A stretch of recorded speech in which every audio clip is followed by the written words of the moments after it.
Gotta make sure my live is actually live. Make sure my live is actually live. All right, cool. All right.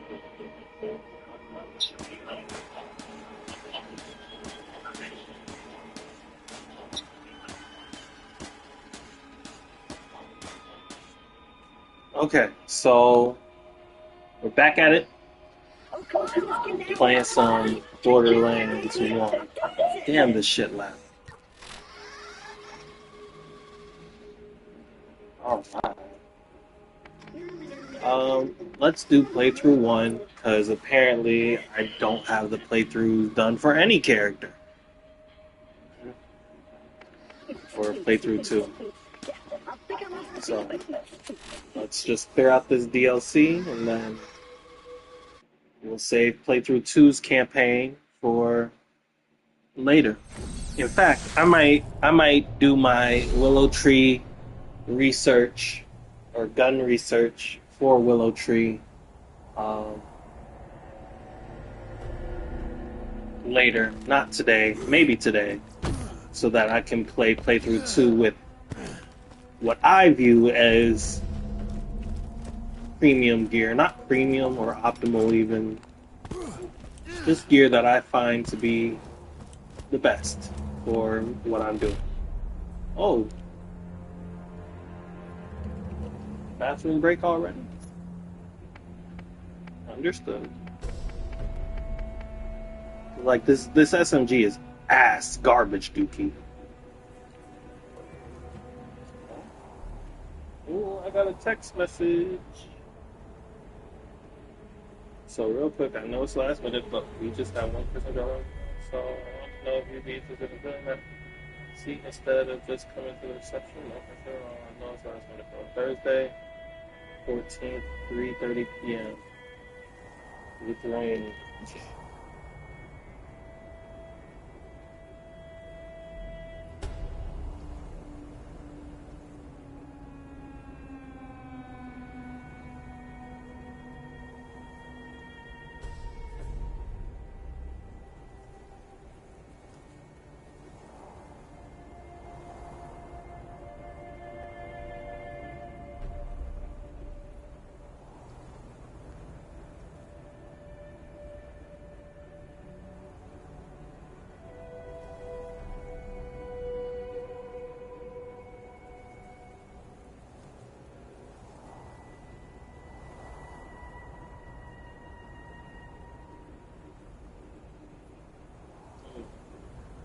That's rough. My bad, guys. Give me a second.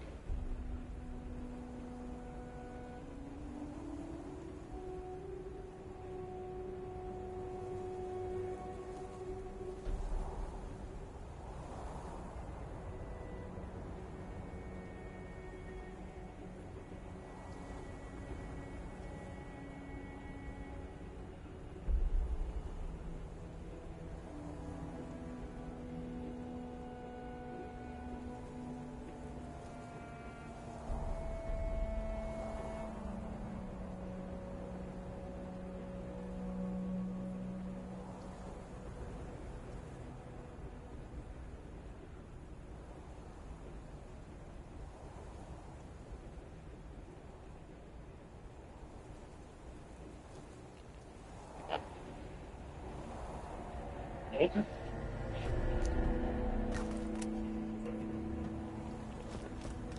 All right. Let's. That's right. We finished. We finished the.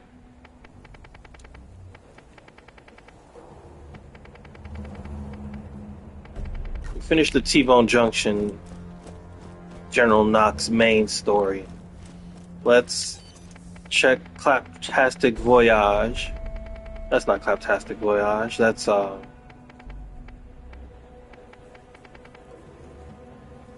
whatever it is.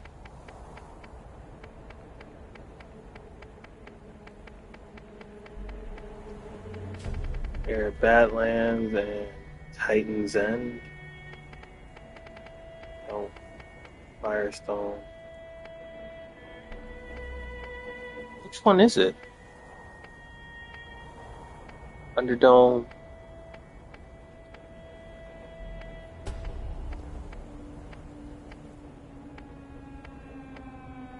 Tartarus? Yeah, it's Tartarus.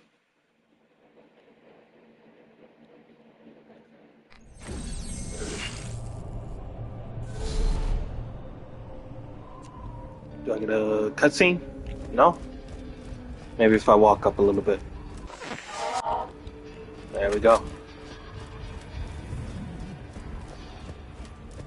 Let's make this quick.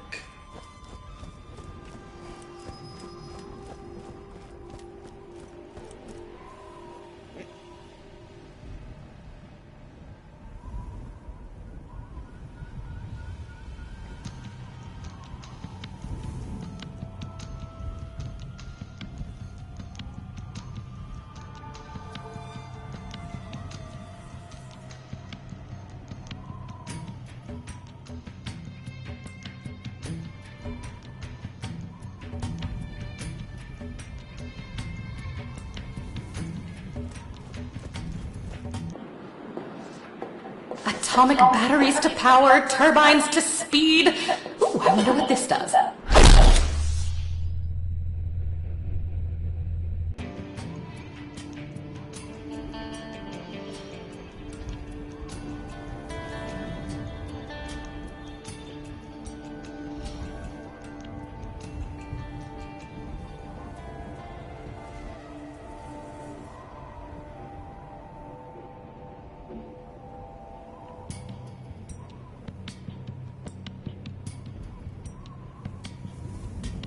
Okay, so I have to leave at 12:30. All right, cool.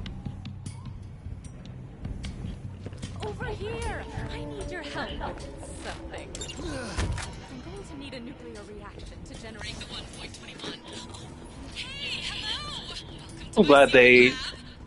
got the audio together for these games. I like that one best. Hey, you look like you're Can I go? Maybe dabbled a bit in college. Head down to the Hyperion dump to find parts for my totally legit, in no way morally reprehensible secret project here. There should be plenty of scrapped claptraps right for them.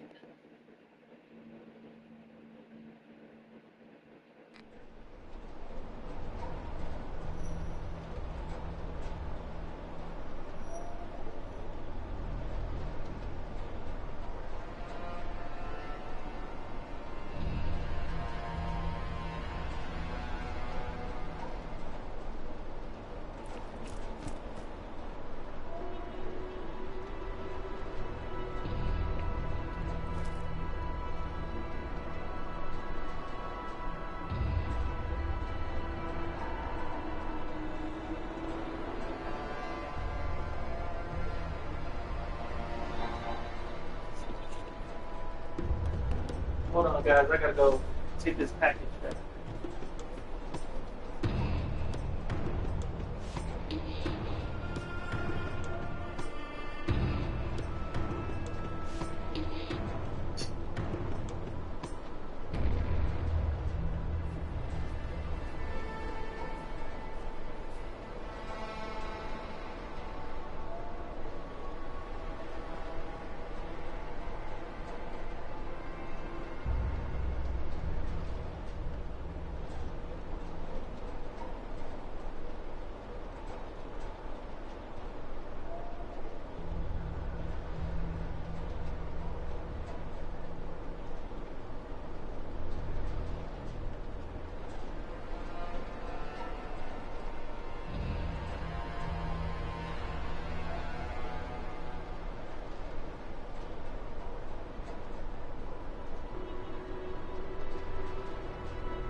Burning daylight, fool.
back.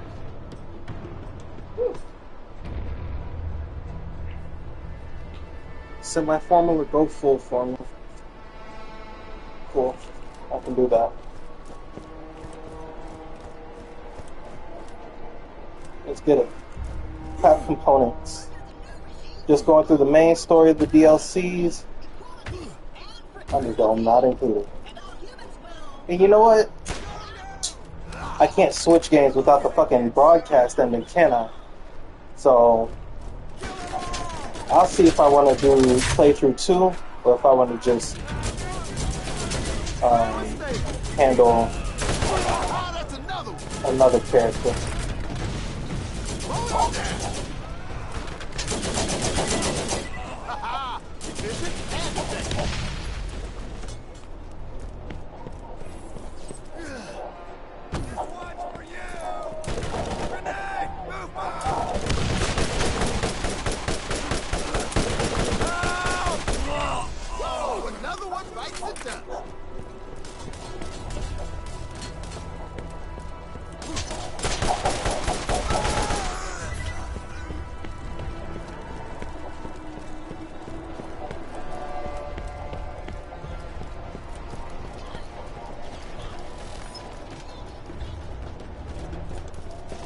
This shit. Are they already shooting me?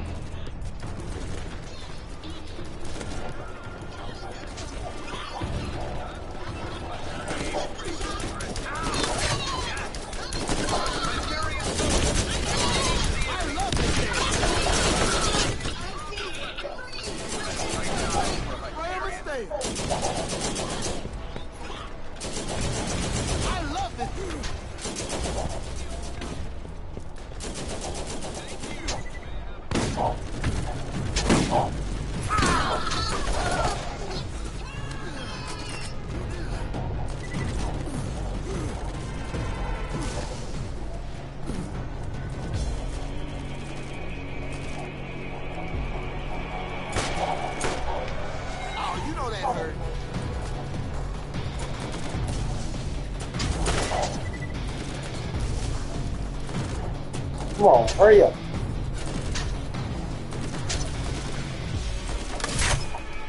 Jesus. 1,000 times prefer axe.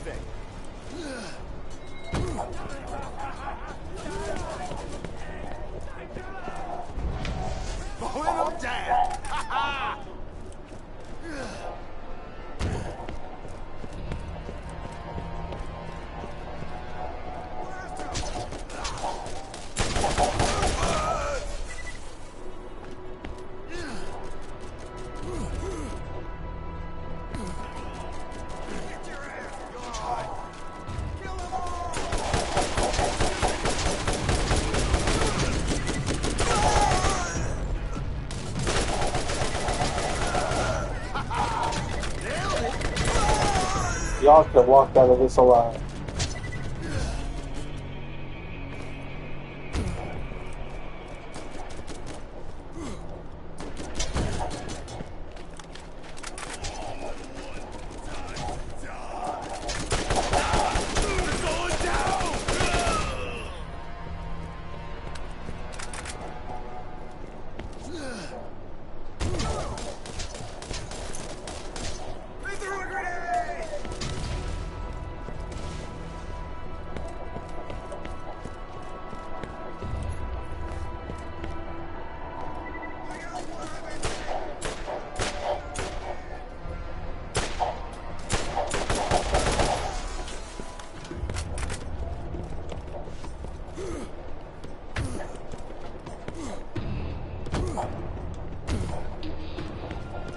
It's unfortunate I can't jump over into this pit of trash.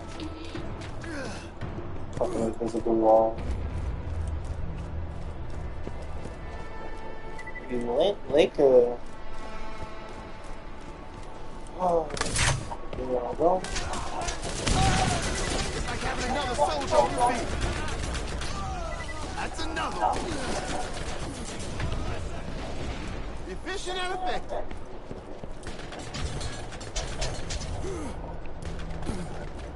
That's twice.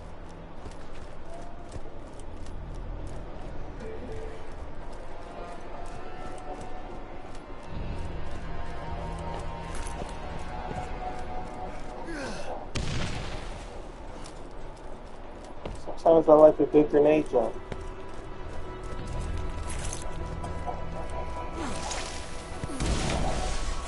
That wasn't a grenade jump.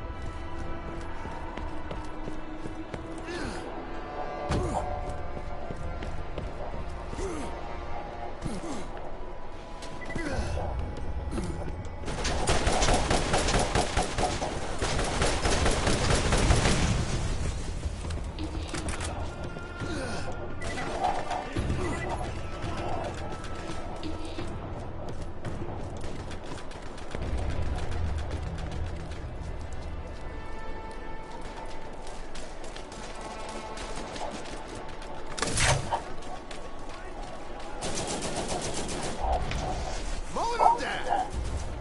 I love this damn thing.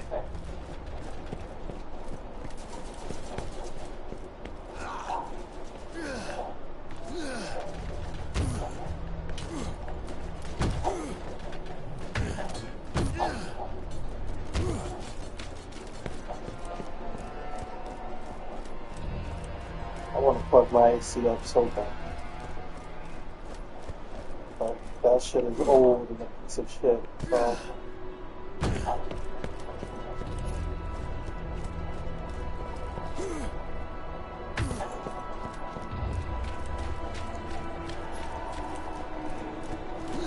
I'm torn. 404! File not found! Grenade!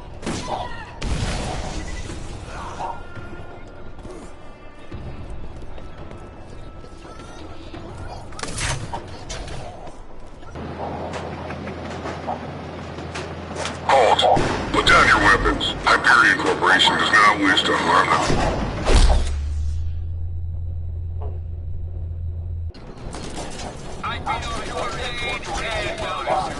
Bro, my turret burned. Y'all suck. Up in the kill count.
As much as I'm happy I'm being invited to a wedding, I feel kind of shitty because I'm a seat filler.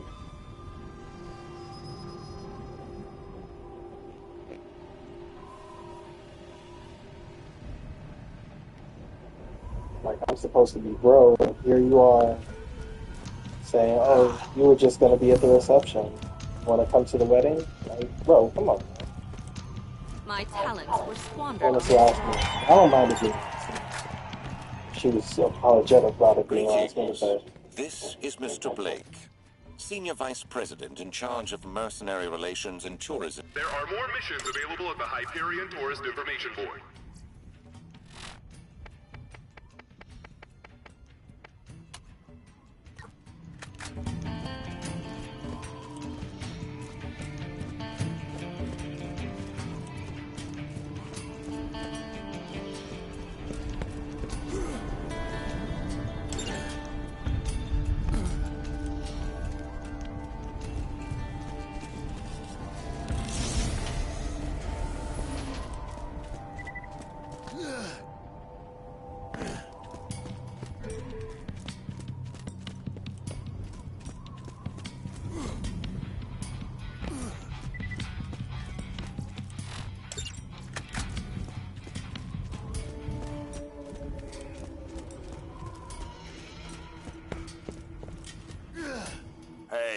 I've got a job.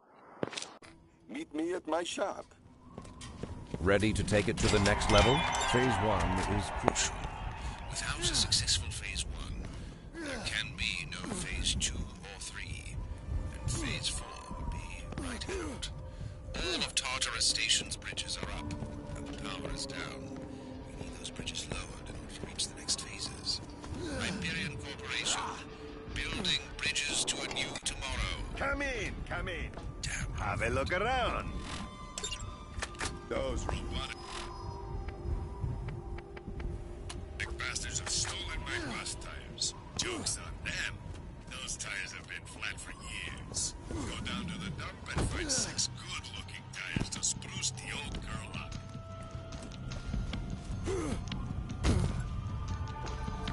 There's fall damage on this game, isn't there? Yes.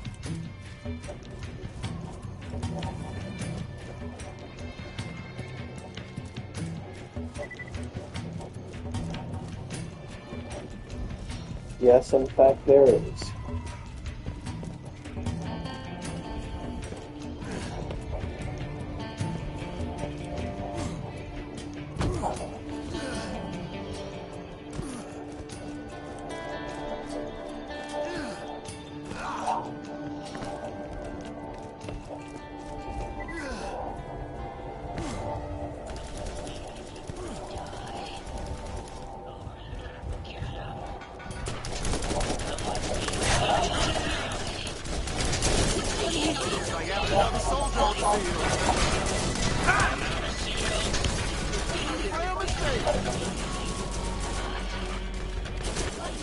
That's another one. It's like having another soldier on the field.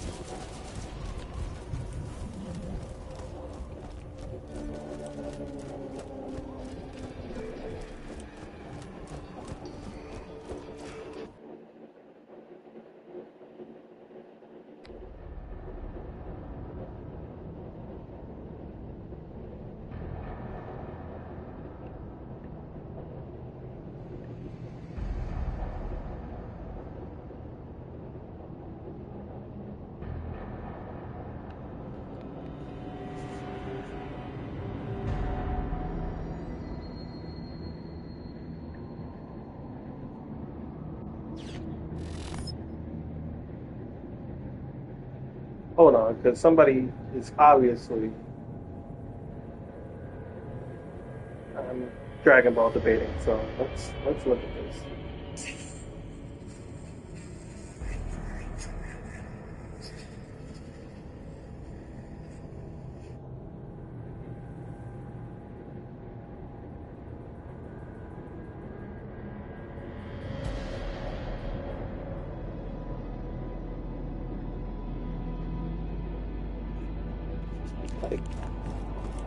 It said GT introduced the best attack of all of Dragon Ball. That's a lie. The Big Bang Kamehameha. And I said, that shit is ass.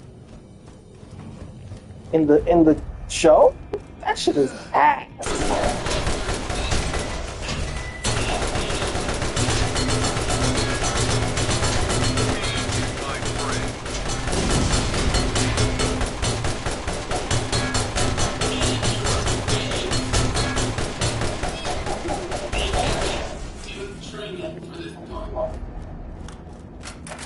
Damn, why do I got so much damage on me? I wasn't paying attention.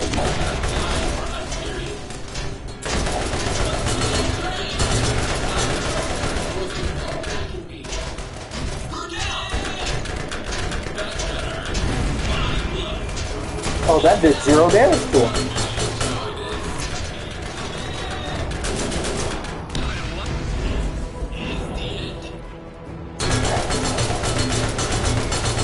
Like, is the shield reflecting? I don't get it. I hate this cave.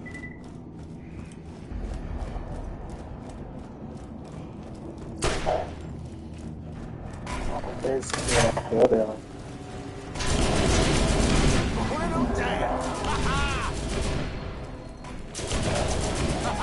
Efficient and effective.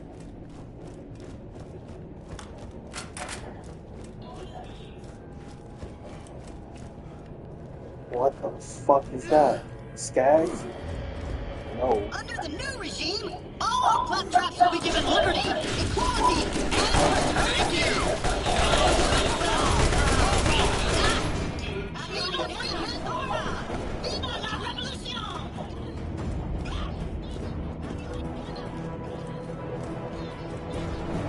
Good luck with that.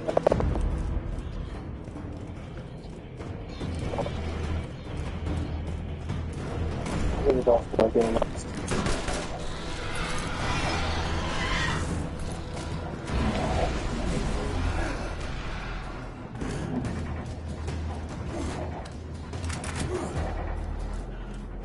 Here they come. Ridiculous.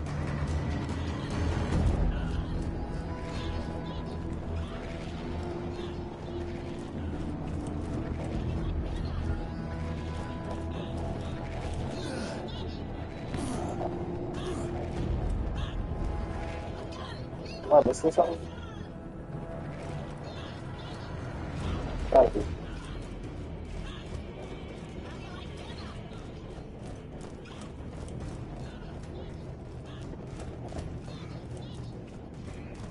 Am I about to put the big stuff? Definitely.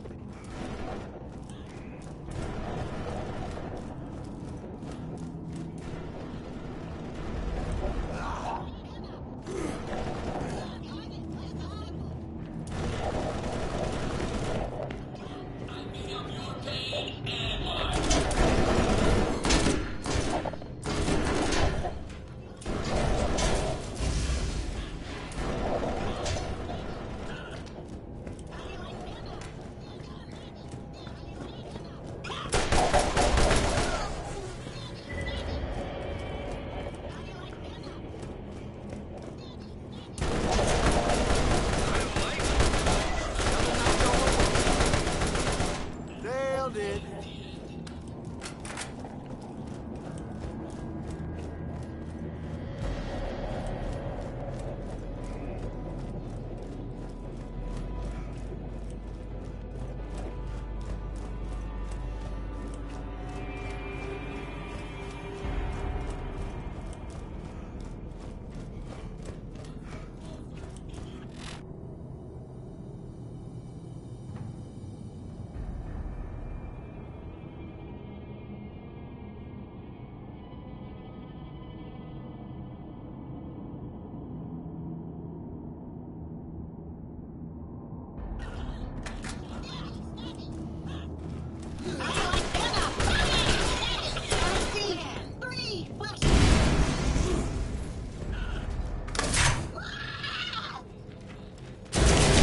I love this damn thing.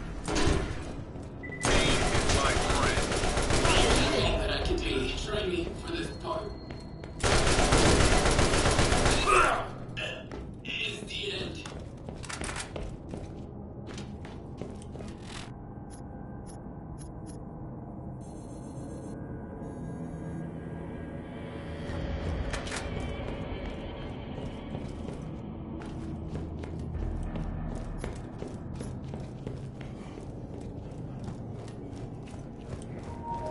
Big ass question mark symbol. Like, why? Why y'all want to be ignorant? Why right now? And why can't I go through?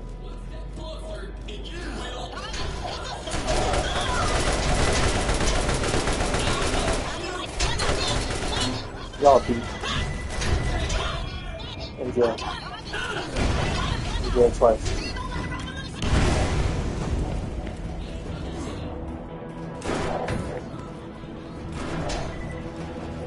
Suck my ass.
So, what's the point?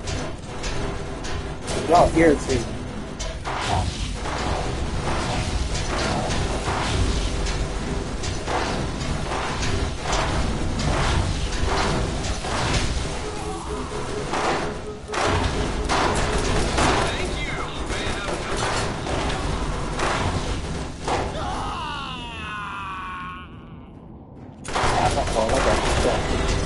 I don't know how they managed to even kill me.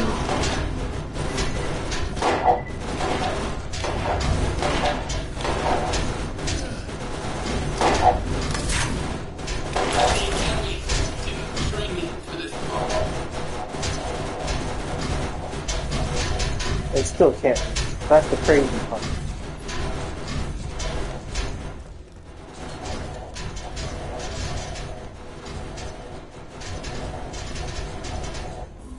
If this third set can't reach them, I'll give up. And I'll just shoot them.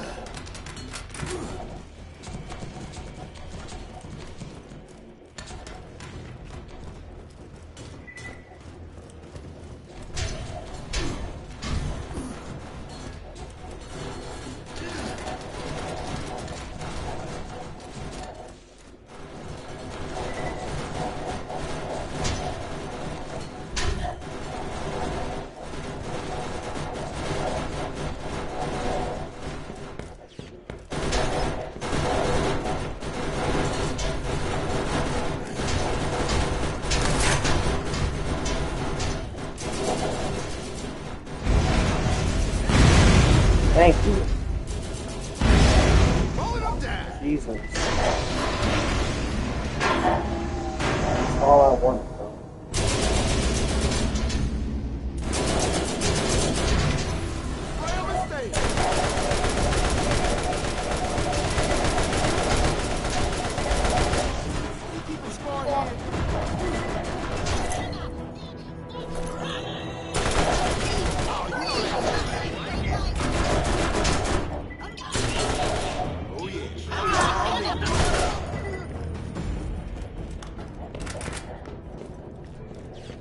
You might be able to breeze through this, honestly.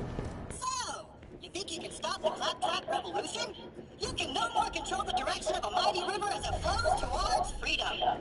Unless you built, like, a dam or an irrigation system or something. Nevertheless, you must be stopped. So I brought some old friends out to play.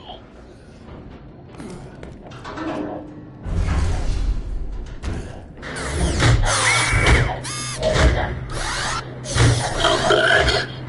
Wait, I'm back? Damn it. Come more spins around this Marsville thing area of a planet thanks to the glorious black. Same shit. Never right. Stop your faces.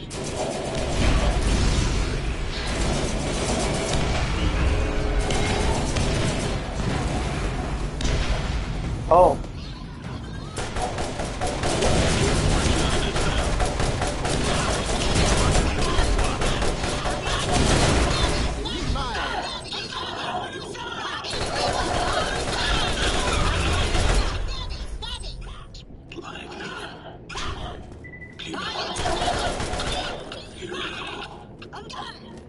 No. How do you like to? That's just the sun. Shit. Come on, shoot. The pain to come, the innings of the revolution. We are the claptraps, and we are Legion. Viva la revolution!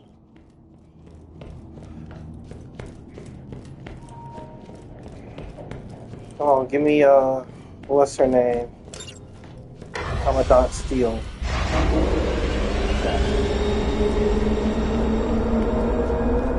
Outstanding. You managed to make possible what my team thought impossible. Way to capitalize on lowered expectations. Head back here so we can execute Phase 2 of Operation Trap, Claptrap, Trap. Oh, so... Another notch on my whip. Ha ha, that's another one.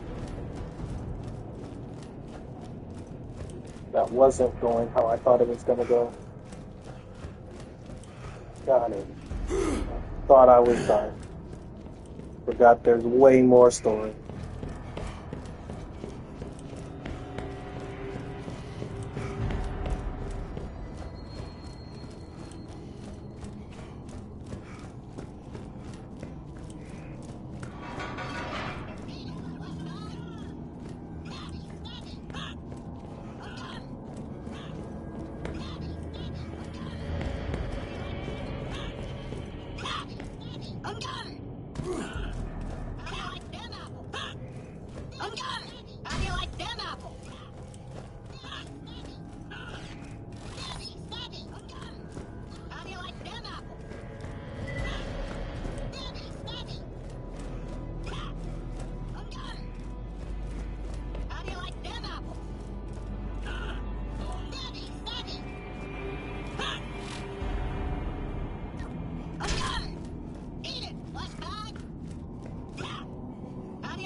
Efficient and effective.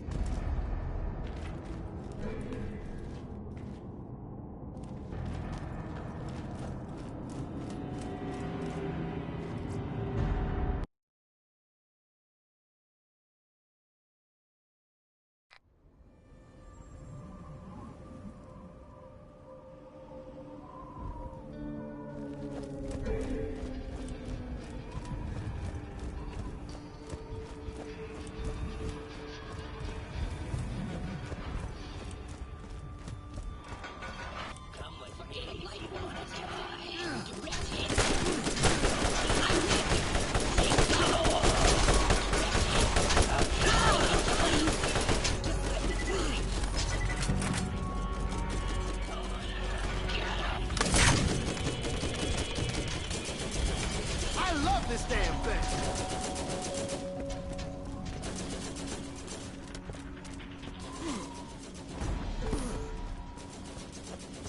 It's like having another soldier on the field.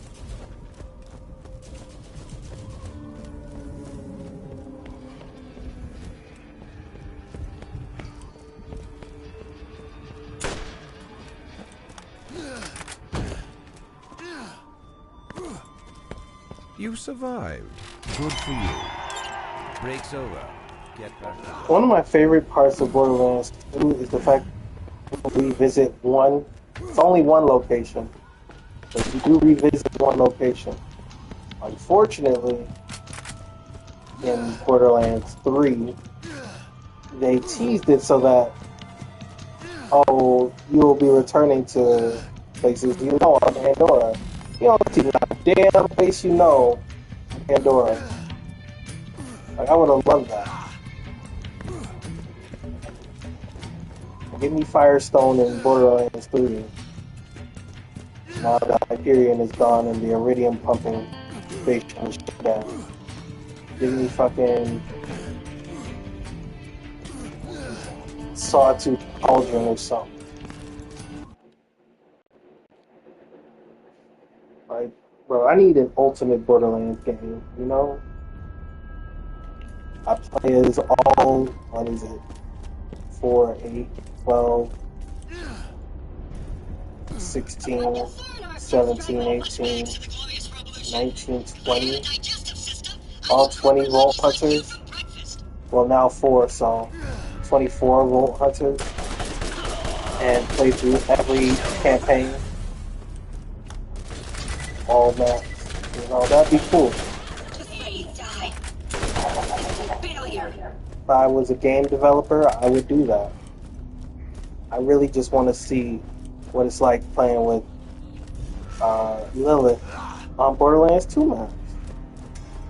Or playing as Axton on Borderlands 3 maps.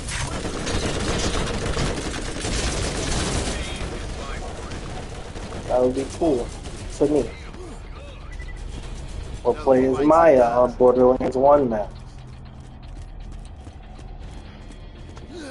Like, that's another thing I would do if I was a PC modder.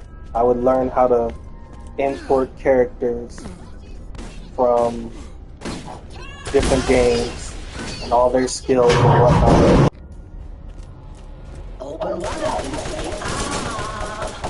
into the other game, even if it's not perfect.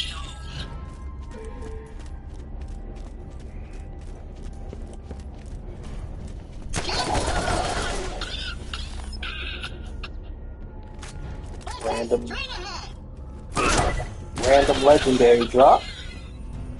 Let's go.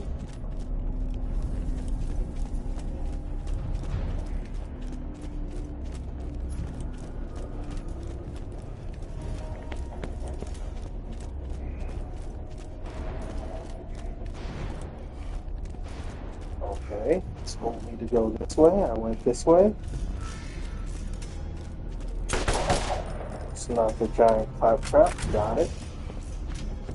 Go up here.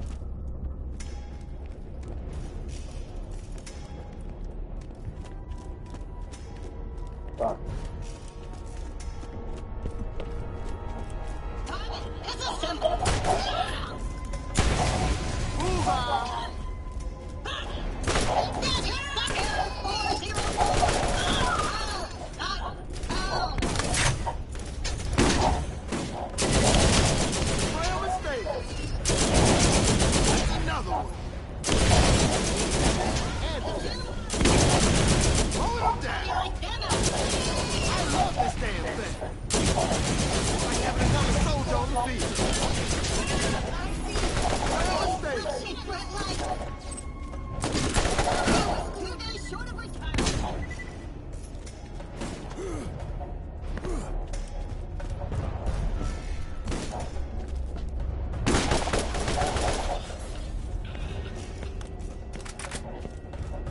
Claptrap's the first loader box of the Borderlands series? Possibly. We got shotgun loaders, exploders, gun loaders. Always nice to get resupplied. And that's what these traps are.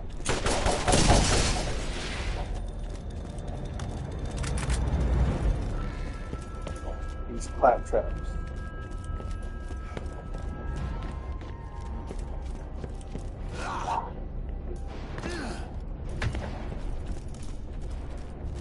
See, and why wouldn't you want a mini-map for Borderlands 4? I'm glad they put it back in, even if it's not as major as it was, and apparently there's an Echo companion that follows you around. But like, this can't be good.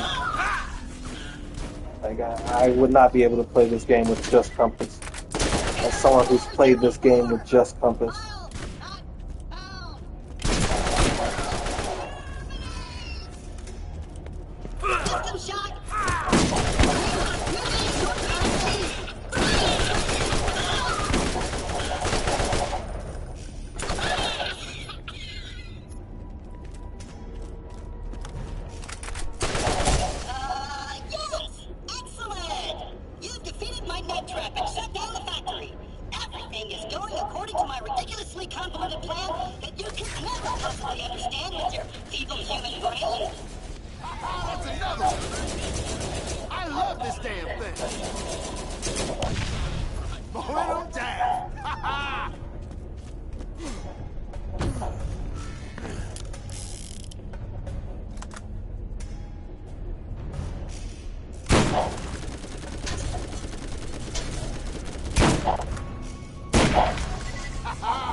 in.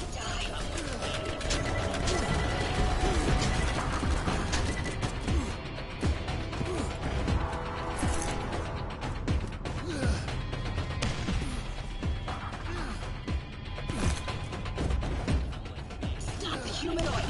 I'm hit. Failure.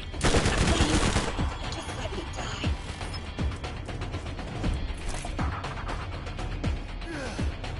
System failure.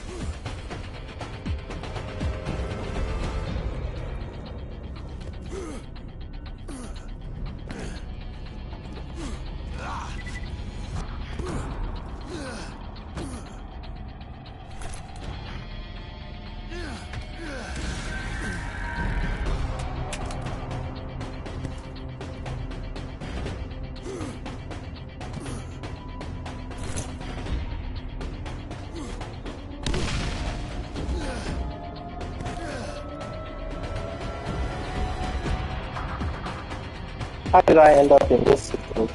3, 2, 1.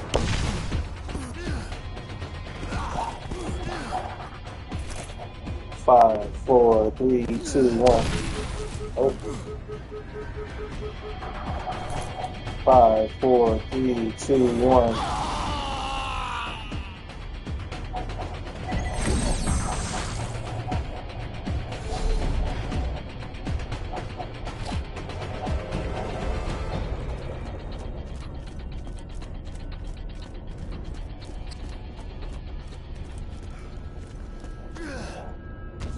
There's skags. There's clap skags. Skag traps. Such a little Failure. Keeping score here.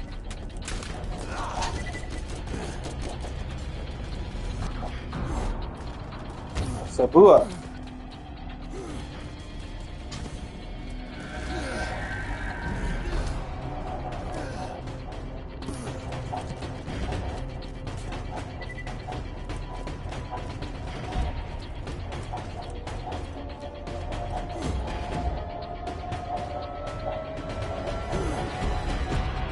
Almost got myself stuck again.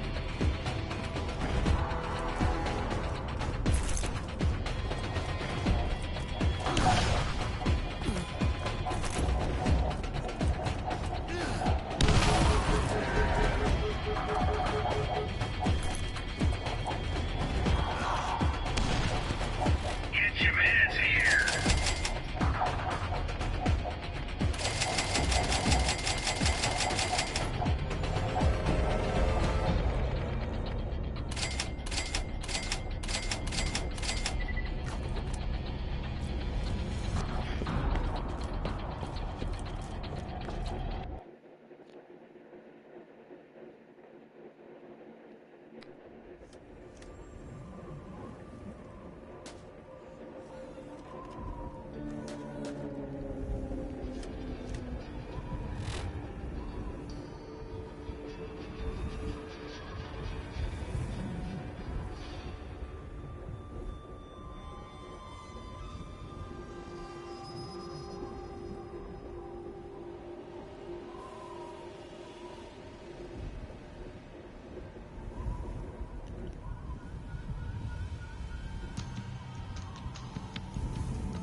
People don't know anything about Dragon Ball Super, bro. It's so annoying.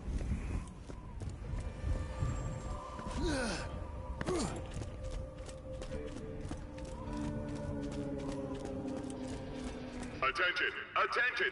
Bandits are attacking Tartarus Station. If you play dead, they'll leave you alone.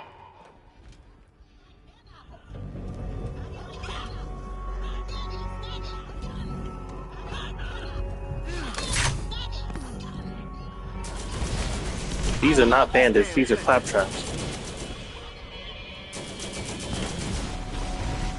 It's like having another...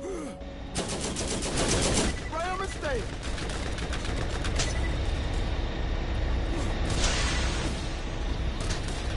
I'm hit!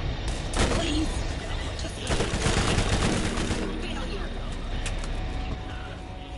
Hello. Let me know if there is anything I can do for you. More do you want?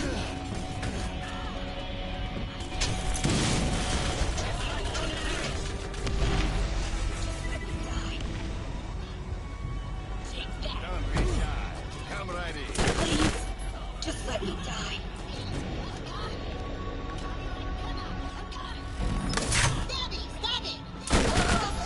Remember me when you get some more threats to burn.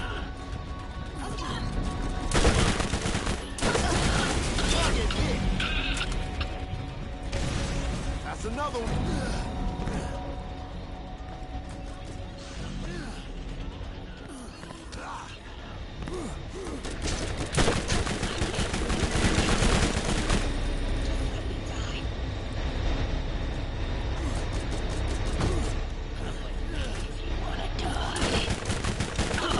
It's over.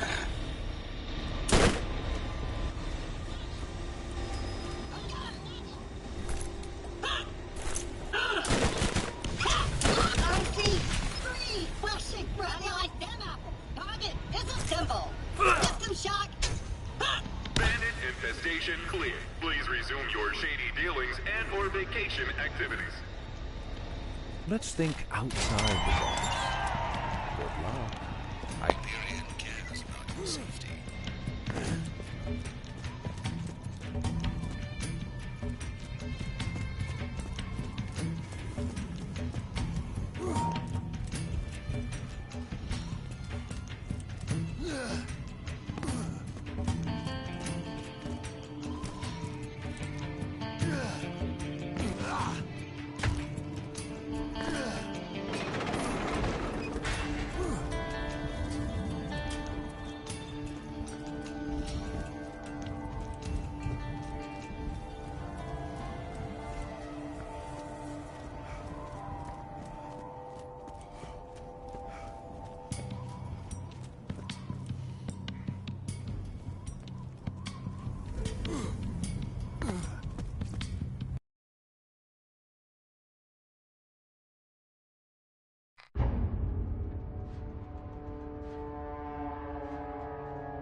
Hold on, y'all.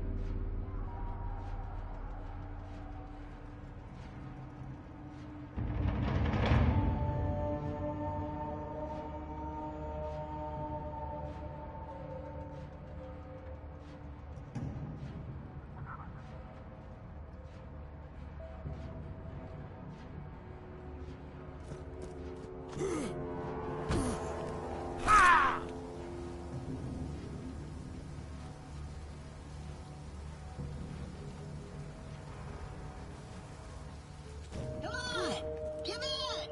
You'll have fun being a robot. You'll never have to pee again. And I'll even let you pick your paint job.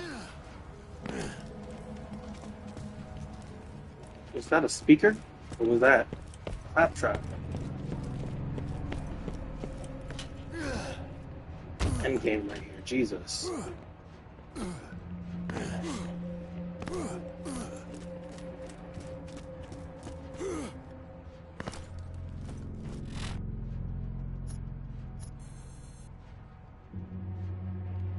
Making me walk this is insane.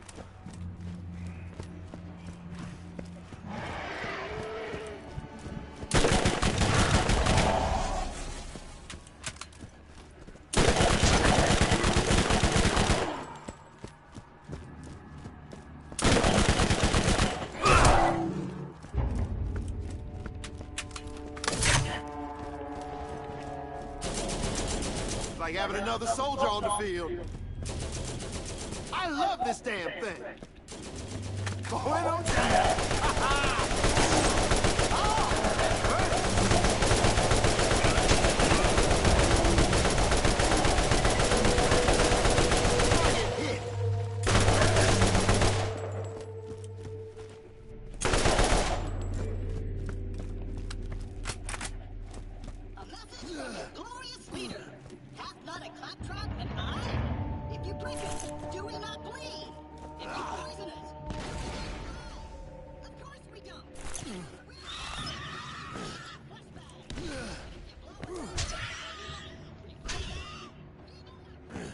Rack hide. Great.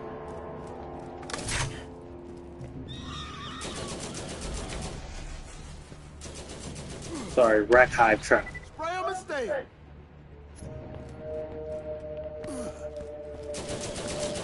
Efficient and effective. Shoot these niggas! Like, what the fuck?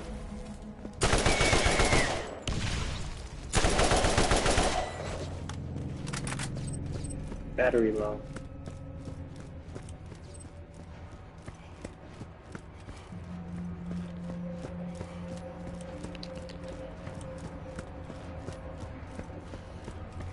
Charging? Yes.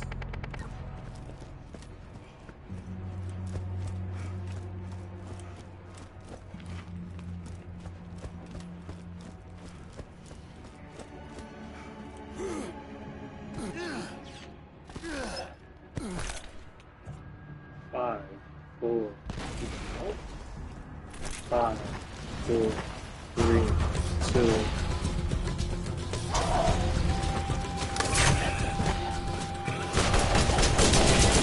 Like having another soldier on the field.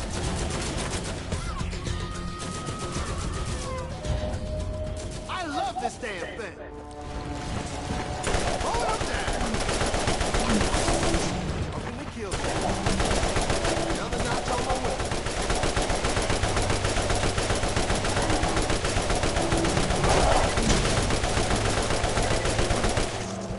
Another one bites the dust. I almost just fell the fuck off.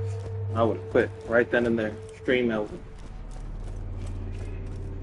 Oh, who y'all?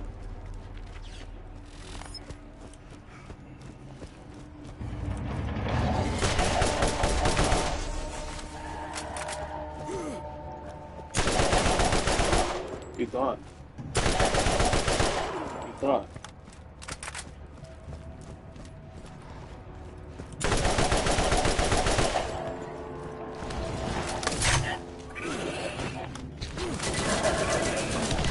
That's enough.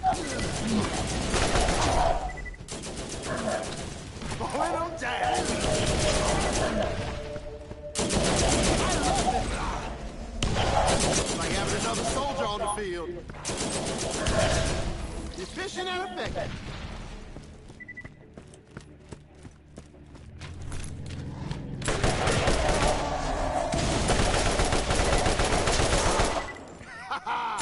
Nailed it.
It's alright.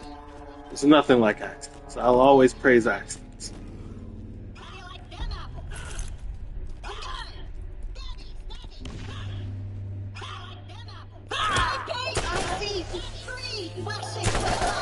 Oh, you know that. See how even your mightiest warriors crumble at the feet of the claptrap revolution. Yes, I know we don't technically have feet, but that's really besides the key words. Soldier, get your team ready to go inside while I finish off. Wait, where am I? What happened to the vault? Why is this hole here? Stay down. To the crimson lines. No. You pay for that. I really want to know what her siren ability was. Attack. To the crimson lines. Taking fire. There you go. I'm hit. Taking fire. Suffer. You first. Boom. Please just kill me. Let me die with my dignity. Check me out. Yeah, get down. Damn, did I take her head off? What's going on? She a mangled mess.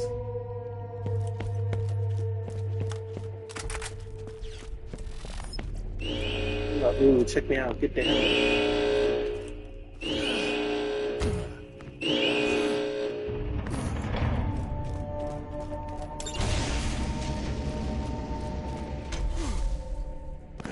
What? They've got the wire device? Too bad there are no plugs here.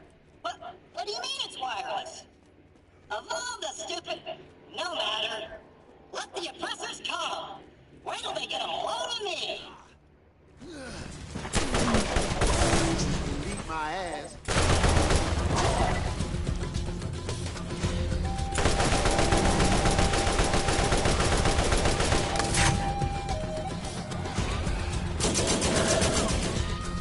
That's enough. Bueno down. Efficient and effective.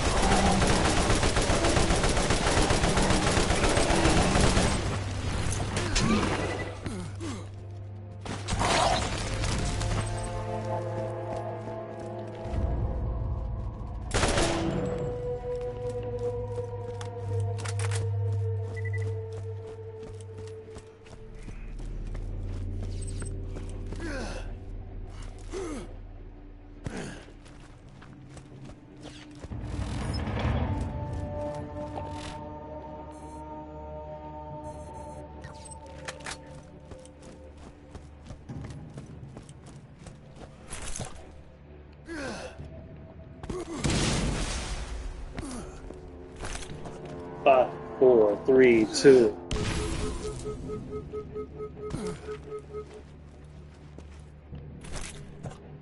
Five, 4, 3, 2. Oh!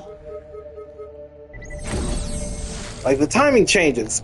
It has to. 1, 2, 3, 4, 5. 1, 2, 3, 4, 5. 1, 2, 3, 4, 5. 1, 2, 3, 4, 5.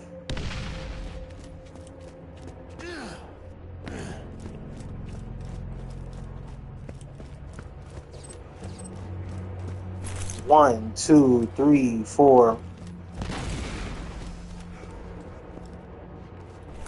1, 2, 3, 4, 5. That's good. That's good.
My stomach is black flips right now.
I found a chest I never seen before.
Hey, you're not dead.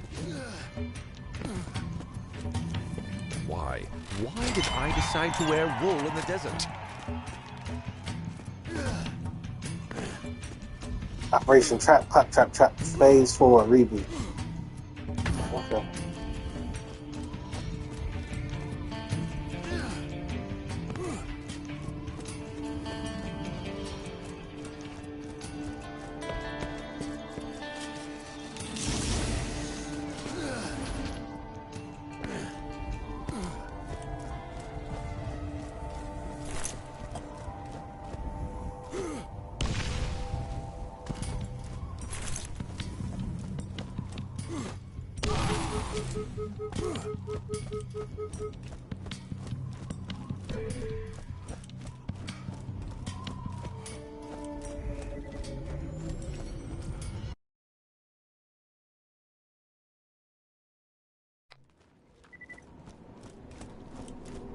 Don't worry.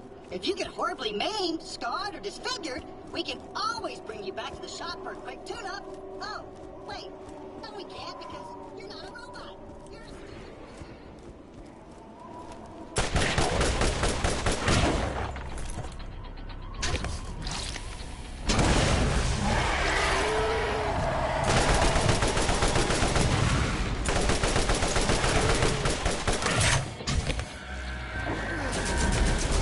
You corporate pawns truly think you can defeat the combined might of a planet full of freeware freedom fighters?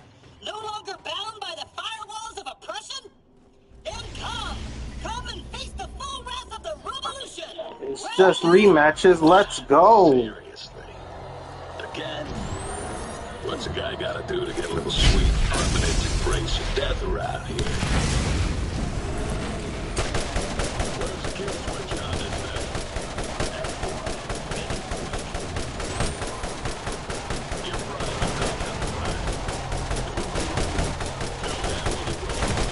Another one bites the dust. I heard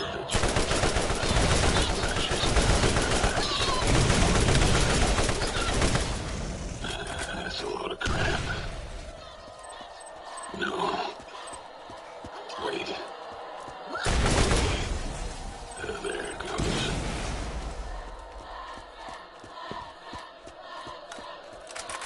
A minor setback. You will never silence the rallying call of liberation. All for open source, and open source for all!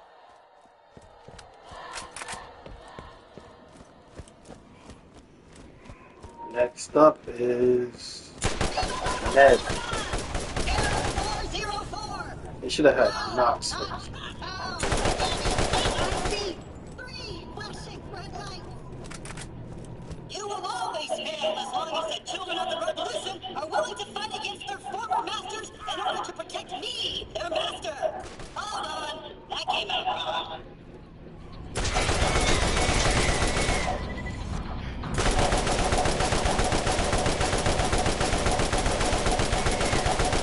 Most annoying thing on Pandora. Goddamn rats.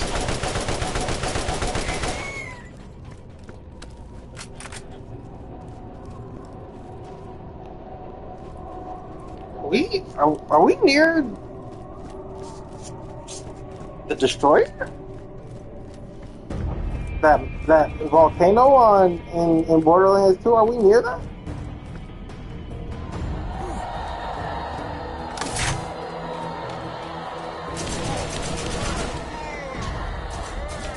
Another notch on my way.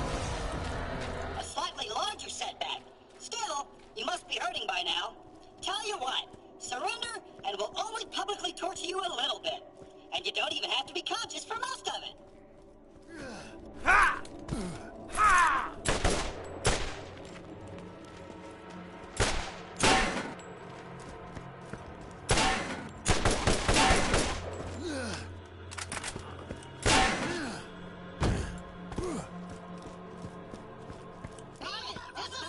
Under the new regime, how do you like them apple caps? Give it liberty. How do you like them apple caps? My page!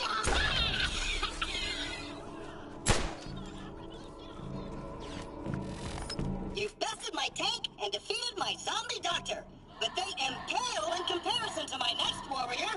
Get it? Because she's got like a big hole in the... screw it. Kill them!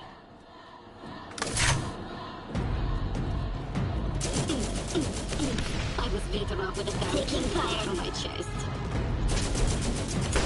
No, you paid for that. I'm hit.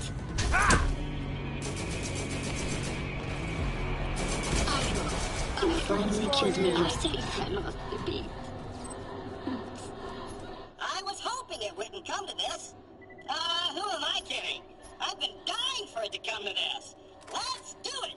Viva Free Pandora! Viva Alright, let's do it. Revolution! No, we gotta be near where... We gotta be near where it was actually found. Like, that looks like the Warriors volcano. If not the Warriors volcano, then it looks like the volcano from... Yeah.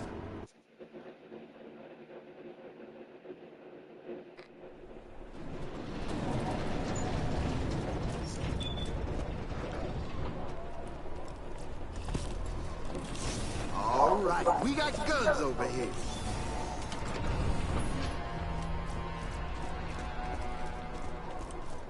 Hello, traveler. Marcus didn't die, so...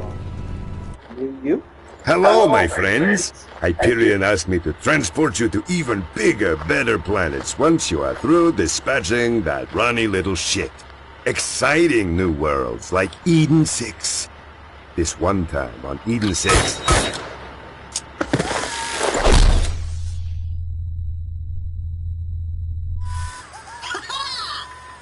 We won't go to Eden 6 If it until took Borderlands more 3. than one shot, you weren't using Jacobs. We don't go to Eden 6 until Borderlands 3. You know, I wasn't programmed for direct combat. I also wasn't programmed to overuse air quotes.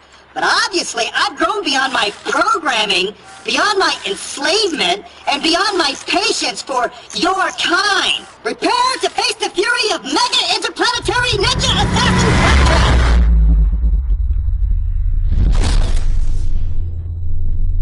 I like you, might not.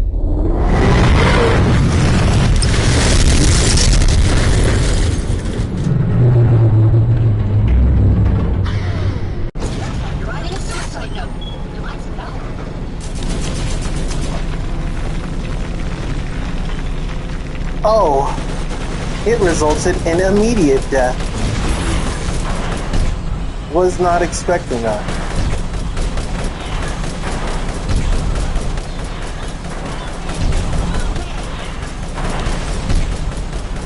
Y'all, my stomach is killing me. I'm gonna go tear my toilet up as soon as I beat him. Fuck y'all, fuck y'all, fuck y'all, fuck y'all.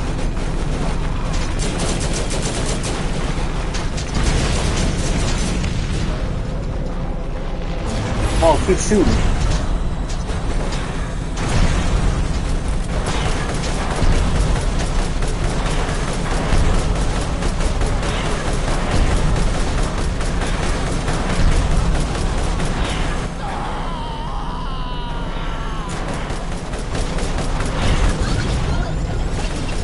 Bro, ain't no way.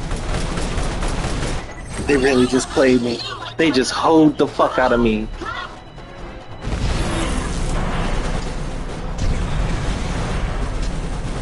They just hoed the fuck out of me. Come on.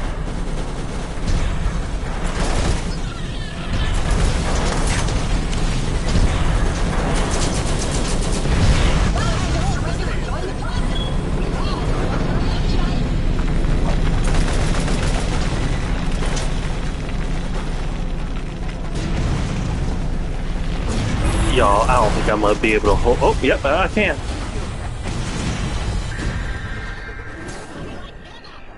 Good, because I gotta go.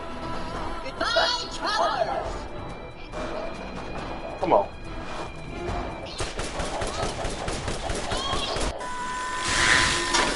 Alright, y'all, watch the credits while I go and do my thing. You'll never take your life!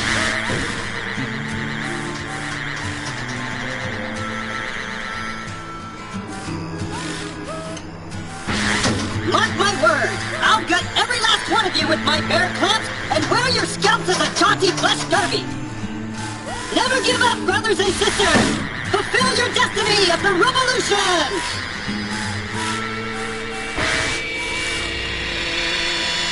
Murder, death, kill, annihilate, exterminate! What's happening to me? I'm afraid! My mind is going! I can feel it! My mind is going! There's no question about it! I can feel it! I'm afraid.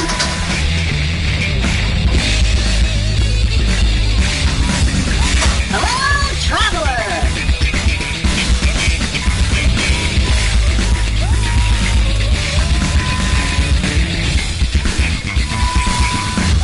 And that is how it really happened.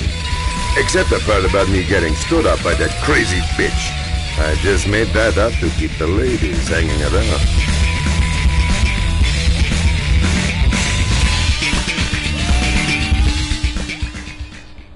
Hello, traveler! Unbelievable. Just outstanding. You've quashed the rebellion, saved Pandora, and restored the good name of the Hyperion Corporation. Unfortunately, you've also voided that Claptrap's warranty. So, now you're stuck with him. However, there is still the matter of the reward you were promised. Come see me.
Wasting daylight, fool.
Time is bullets.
watching this right now, I want you to be clear. I want you to understand this, okay? You are hated internationally. True. Hated. The whole international community loathes you. Young American citizens in this country, both left and right, loathe you. And I'm back. Eventually, these are the people who are going to come into power. Don't be mistaken, based on the propaganda you hear in American media, that's not representative of how the American people feel about you. You're hated. And it's not because you're Jewish, because you slaughter innocent people. It's because you think you're God's chosen people when you act like absolute demons. You guys like to slaughter people and feel like better than everyone else. You think that you're entitled to everything and put our best orders. It's pretty inspiring to watch because right now I want you to be clear. I want you to understand this, okay? My bad. I'm not supposed to be playing anti propaganda, or else I could get my whole account shut down.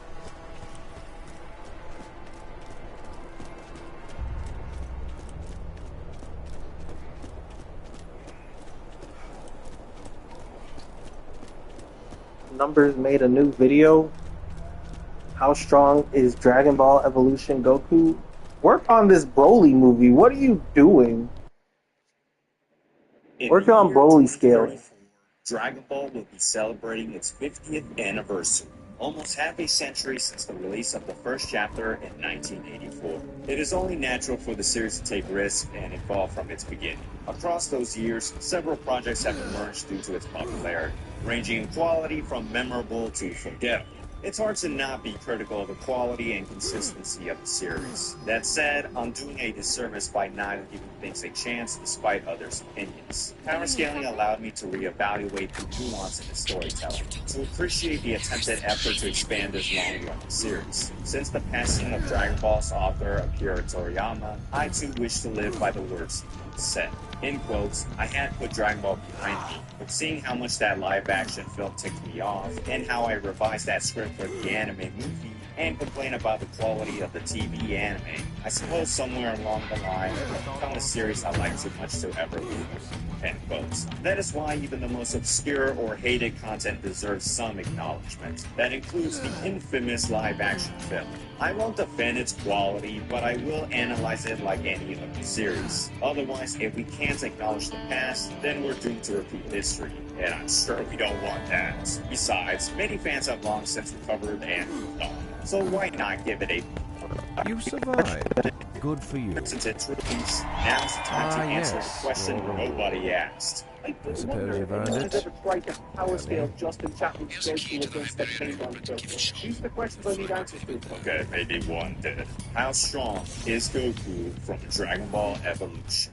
Thankfully, the scaling is straightforward. The primary source will be the film itself, no duh. The secondary sources are the novels. Yes, the film got a junior novelization and 3 kids chapter book. They have slight alterations and minor extra material. I read them all, so you don't have to. You're welcome. Additionally, I will bring up 3 kids chapter books. The secondary sources are the novels. Yes, the film got a junior novelization and 3 kids chapter books. They have slight alterations and minor extra material not presented in the movie. I read them all, so you don't have to. You're welcome. Additionally, I will bring up some unused content, and then the game will have its own section. Lastly, the status of its canonicy. You see, Toriyama left a message about his first impression of the movie to promote the film in Japan, initially labeling it as a separate dimension from his original work. This comment gets reprinted in a pamphlet word for word, until years later, Toriyama gets upset with the final product, believing it didn't deserve the title of Dragon Ball. He made it clear that it has zero relevance to the manga or anime continuity. As such, I will not scale the movie to the anime, manga, or spin-offs of Dragon Ball. It may be common sense, but you don't realize how many people think it's logical to compare this Goku to this Goku. That said, I'll make an exception and include a few connections if we allow it to remain canon to the franchise. Of course, with or without those arguments, Mike. Pause that real quick. Alright, so, boom.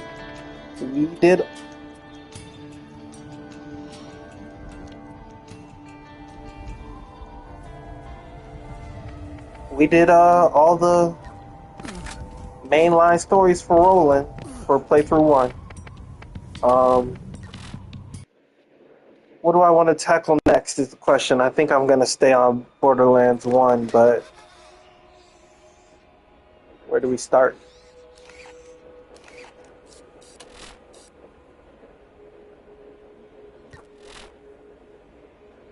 Do we do the side missions, except for Cromrax? I think that's the smartest play for now. Might be tedious, but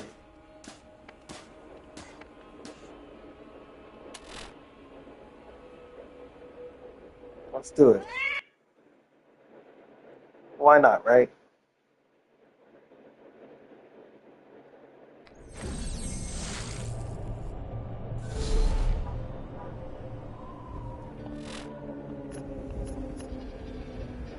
Circle of Duty. Let's do it.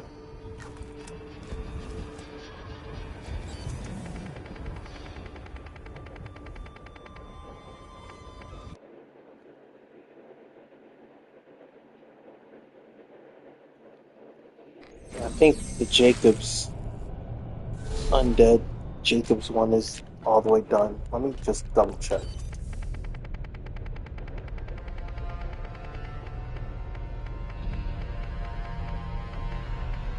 Hey, sugar, I've got another job for you. Stop on by.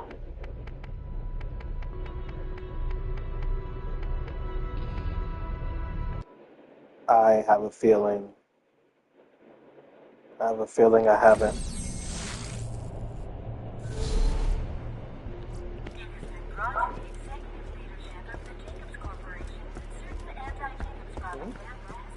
Maybe I have.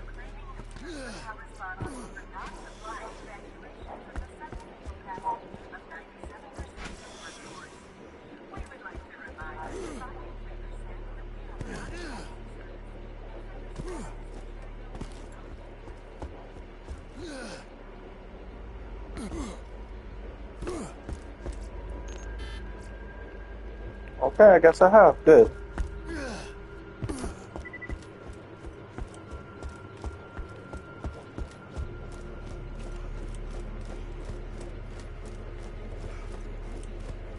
You know what? I'm gonna do the side missions, then I'm gonna try and platinum the trophy.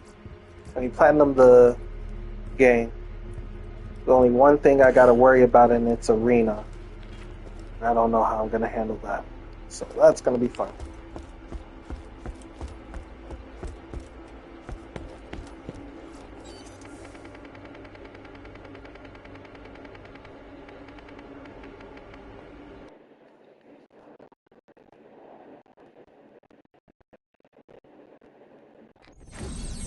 Let's do on tangent yet. Now let's jump right in.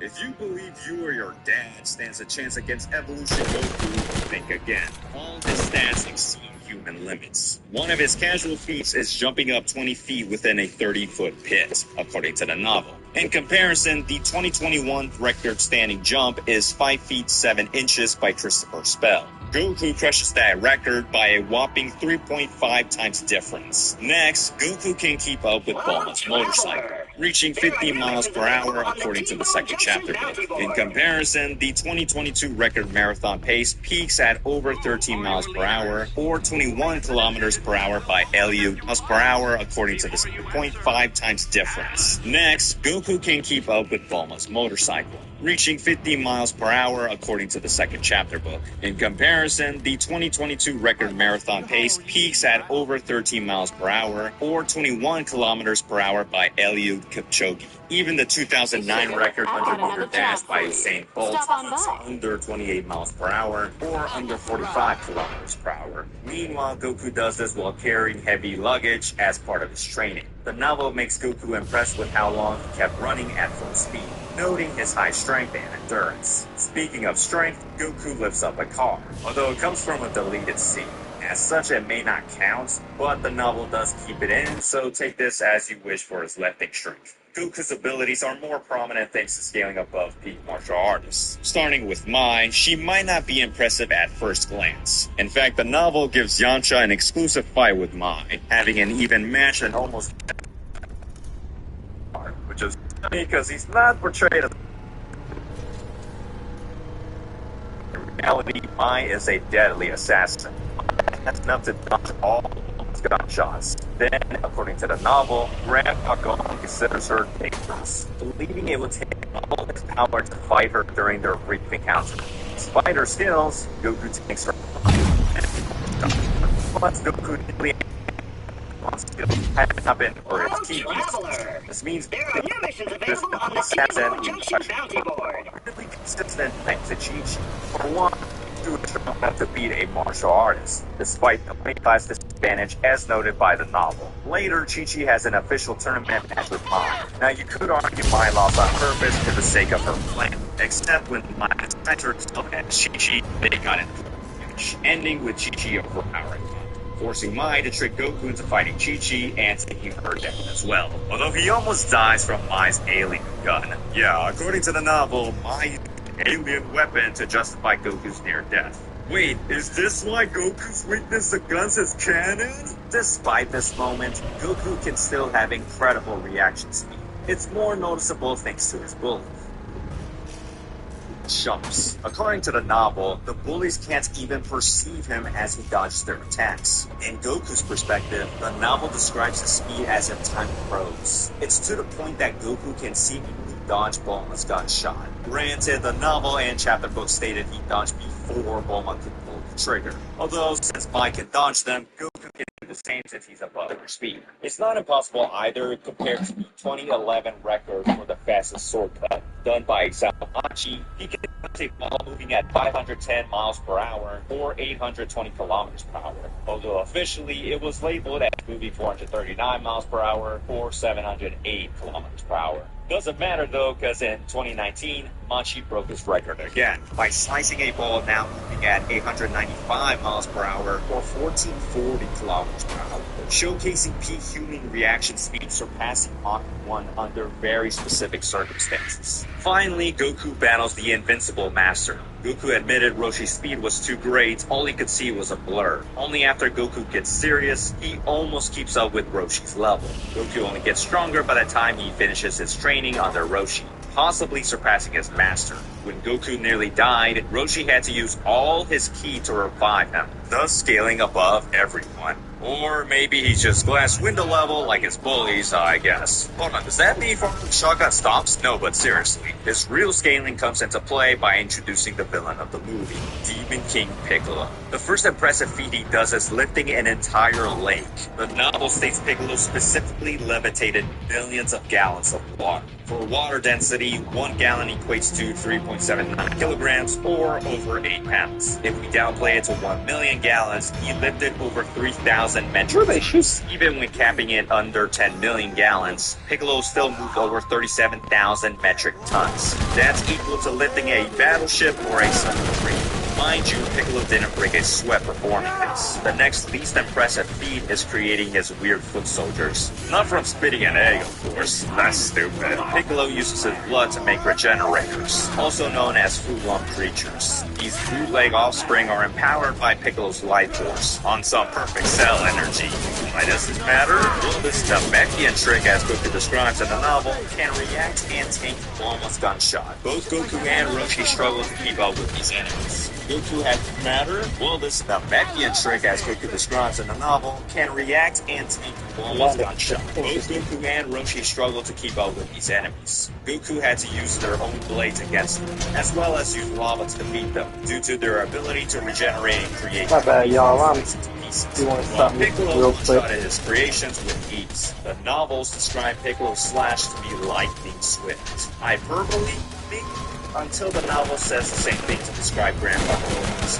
Assuming this is literal, it doesn't matter, because despite Grandpa Goku's lightning speed, Piccolo channels the force, shooting him and destroying his house at the same time like it was nothing. Pretty tame since his actual impressive feat is supposedly blown up a village. I say supposedly because it seems to destroy the entire area, except you can point out several burnt trees still standing, not to mention several villagers survived the blast radius, as well as plenty of stone houses still remain.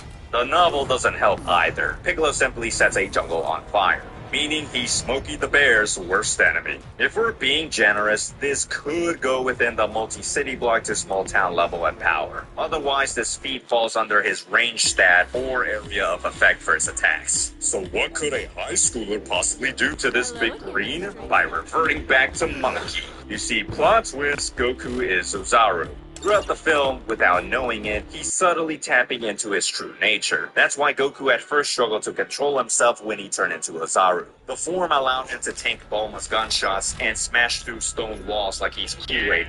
Luckily, thanks to the teachings of his grandpa and Roshi, Goku returns to normal. It's thanks to his nature and nurture that sped up his ki development, from being unable to channel it to having little precision to open several lockers, only to later somehow mimic his grandpa's Shadow Crane Strike technique. Then, despite rushing his training under Roshi and Chi-Chi, Goku mastered the Kamehameha. A funny coincidence or direct reference to Daizenshuu 7. As an implied, manga Goku had some basic ki control training under Grandpa Gohan. Now, Goku subtly heightens his ki to a new level and battles Piccolo. Very impressive, since unlike the movie, the novel has Roshi hit Piccolo with a Kamehameha. Yet even the Grand Master's power hardly faced a Demon King. It's more ridiculous in hindsight because the novel claims Roshi's attacks move at the speed of light, meaning Goku is possibly as fast, if not faster, than his master when to the game. Since the novel has Goku Loki use the after image technique, appearing at 4 places at the same time. Yet Piccolo can still keep up with his speed. Additionally, Goku relies on his power ball against Demon.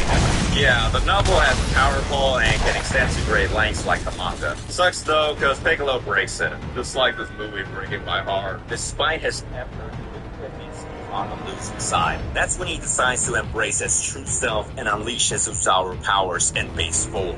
Wait, is this why Ikari Broly is canon? This also ties into his narrative, since Ki relies on the user's vigor, courage, and right-mindedness. Switch page.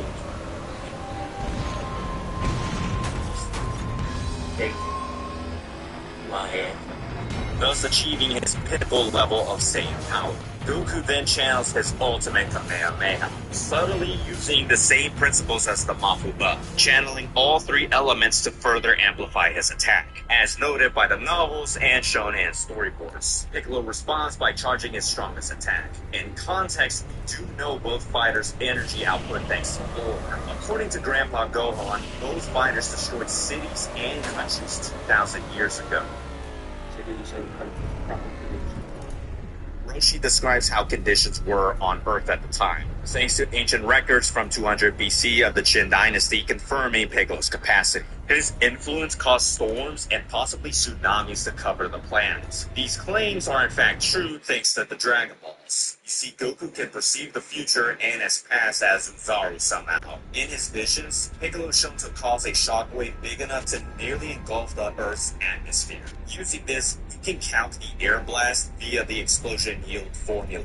The end result reaches 20 teratons of TNT or country level. Once again, not inconsistent given Piccolo's goals. Both he and Roshi confirm he plans to use the Dragon Balls as his means to destroy the There are new missions available on the T-Bone Junction bounty board. Implying he can now one-shot the Earth. The same can apply to Goku thanks to his Great Ape form. As using cannon material, it's confirmed the form gives the user a 10 times increase to their battle power, justifying Goku's huge power-up. The same can apply to Goku thanks to his Great Ape form. Because using cannon material, it's confirmed the form gives the user a 10 times increase to their battle power, justifying Goku's huge power-up on top of the elemental buff. In the end, as strong as Piccolo is, Goku overpowers the Demon King and saves the world.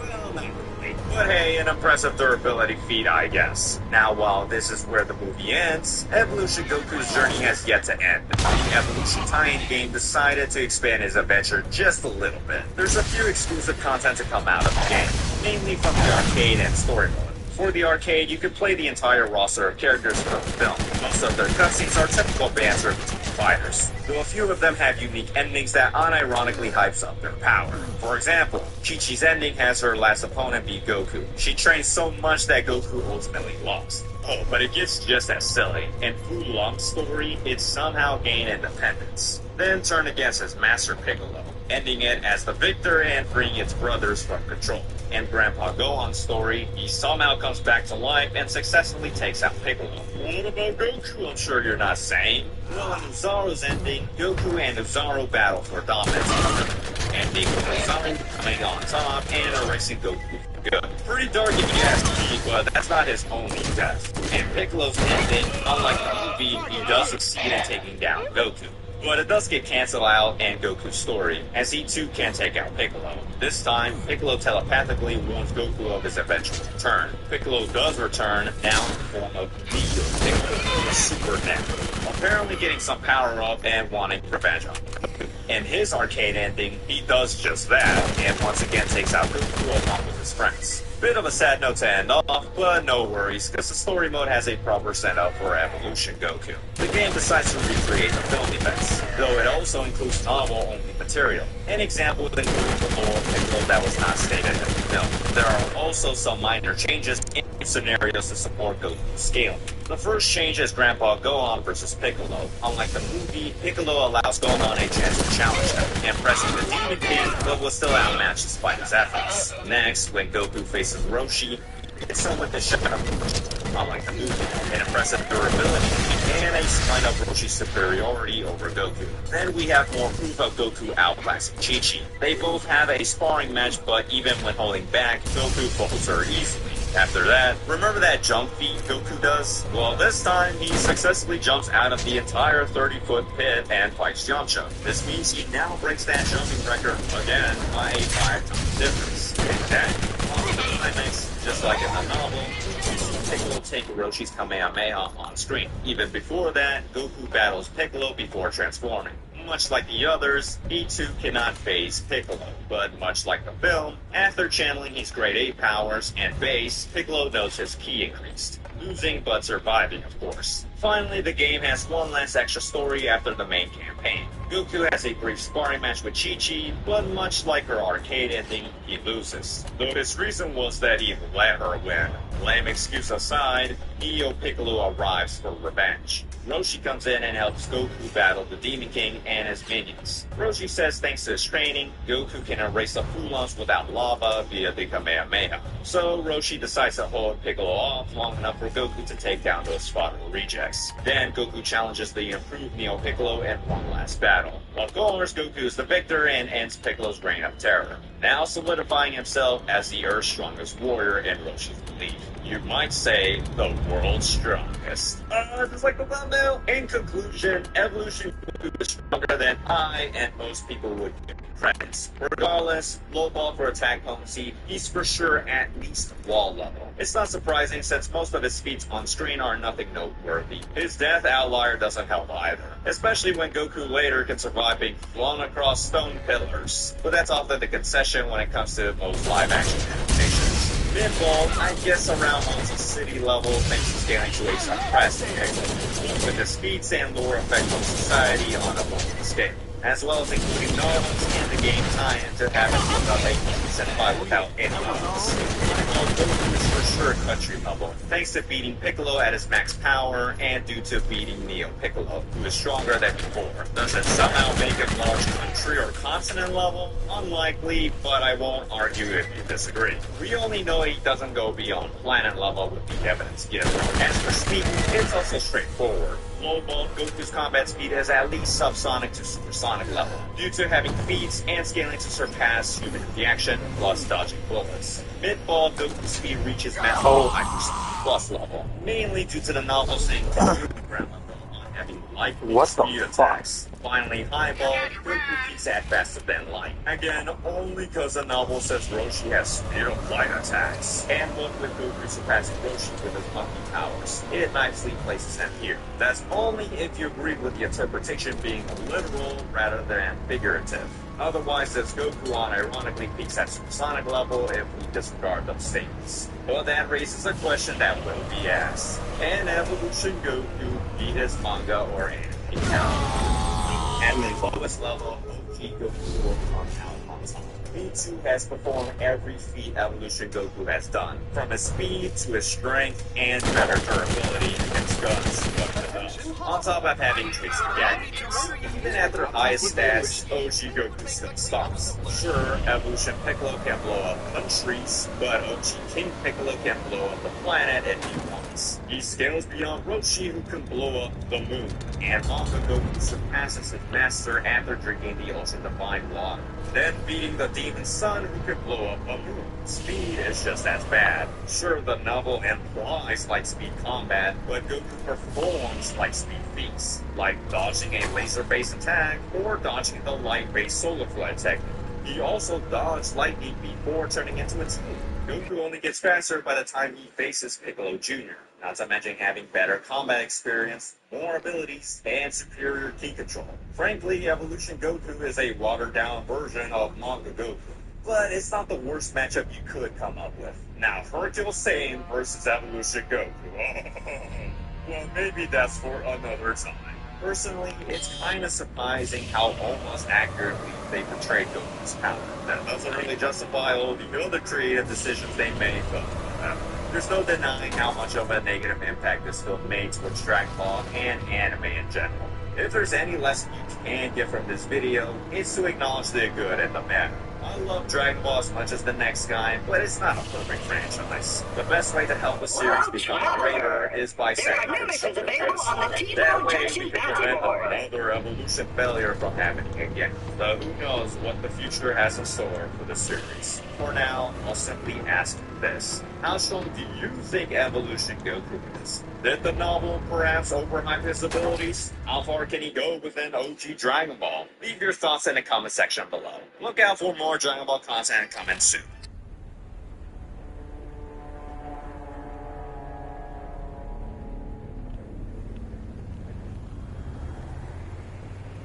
Thanks, Numbers. That was a great video.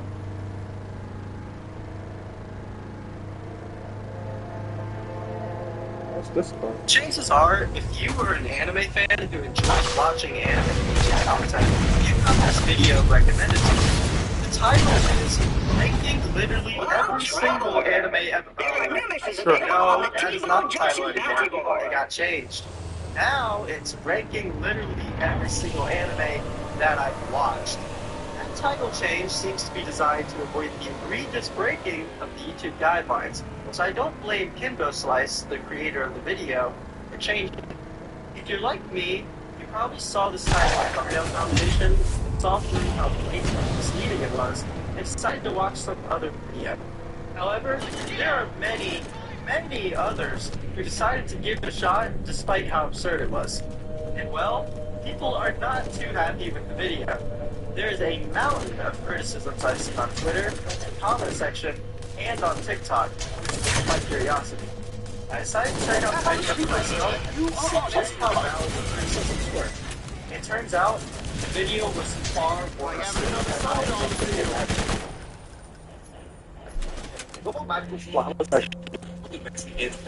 Masculinity as a concept that I haven't I've never really been that into psychopathy. I don't never porn in anime or like a white woman in my personal opinion, they should by all means remain separate because they just don't. Where did my vehicle go? But it turned out to be. Did it break? Bro. In Card Capture Sakura, all have two big children. Number one, they're all magically going. And number two, I have never watched them. If you're familiar with the content I'm this video will be super out of place. I hate making commentary videos and pieces on other creators.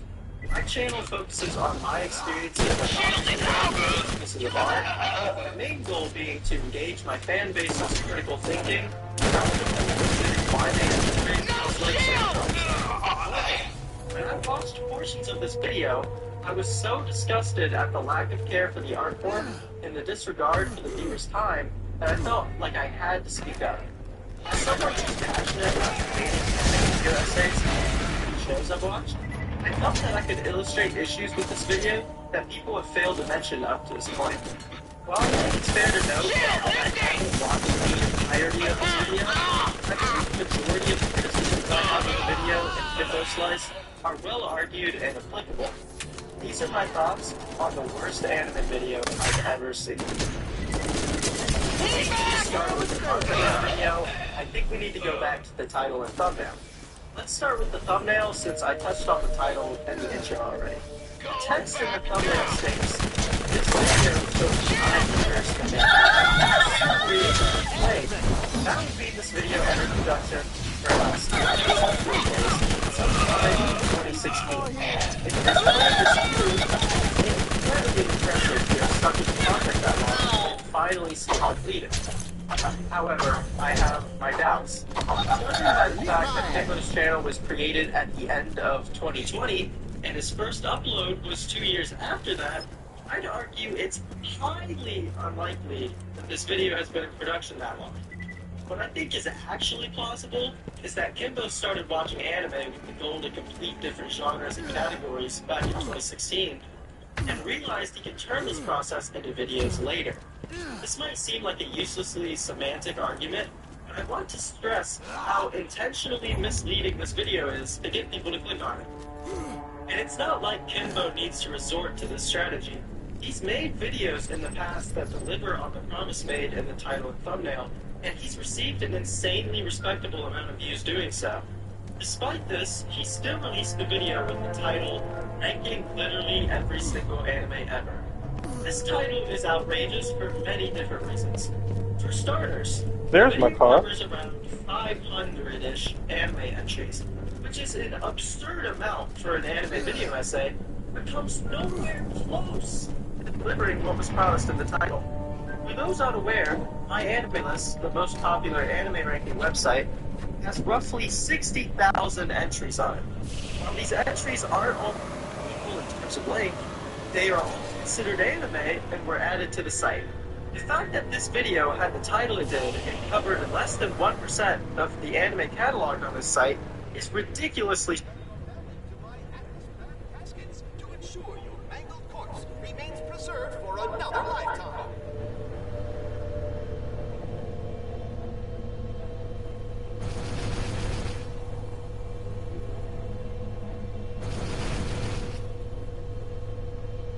nameless.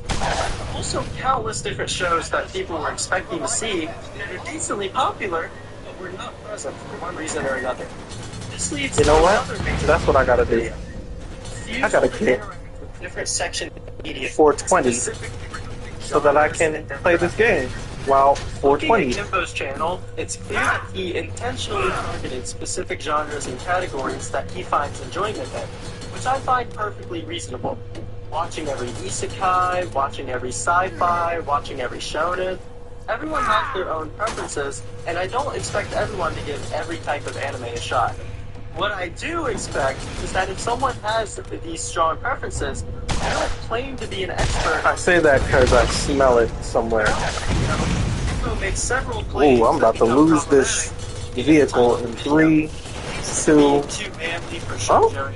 Am I gonna make it? To watch magical girl shows that aren't Monica Magica, saying that all slice of life shows have bad writing, or making the bold claim that horror and anime should never mix.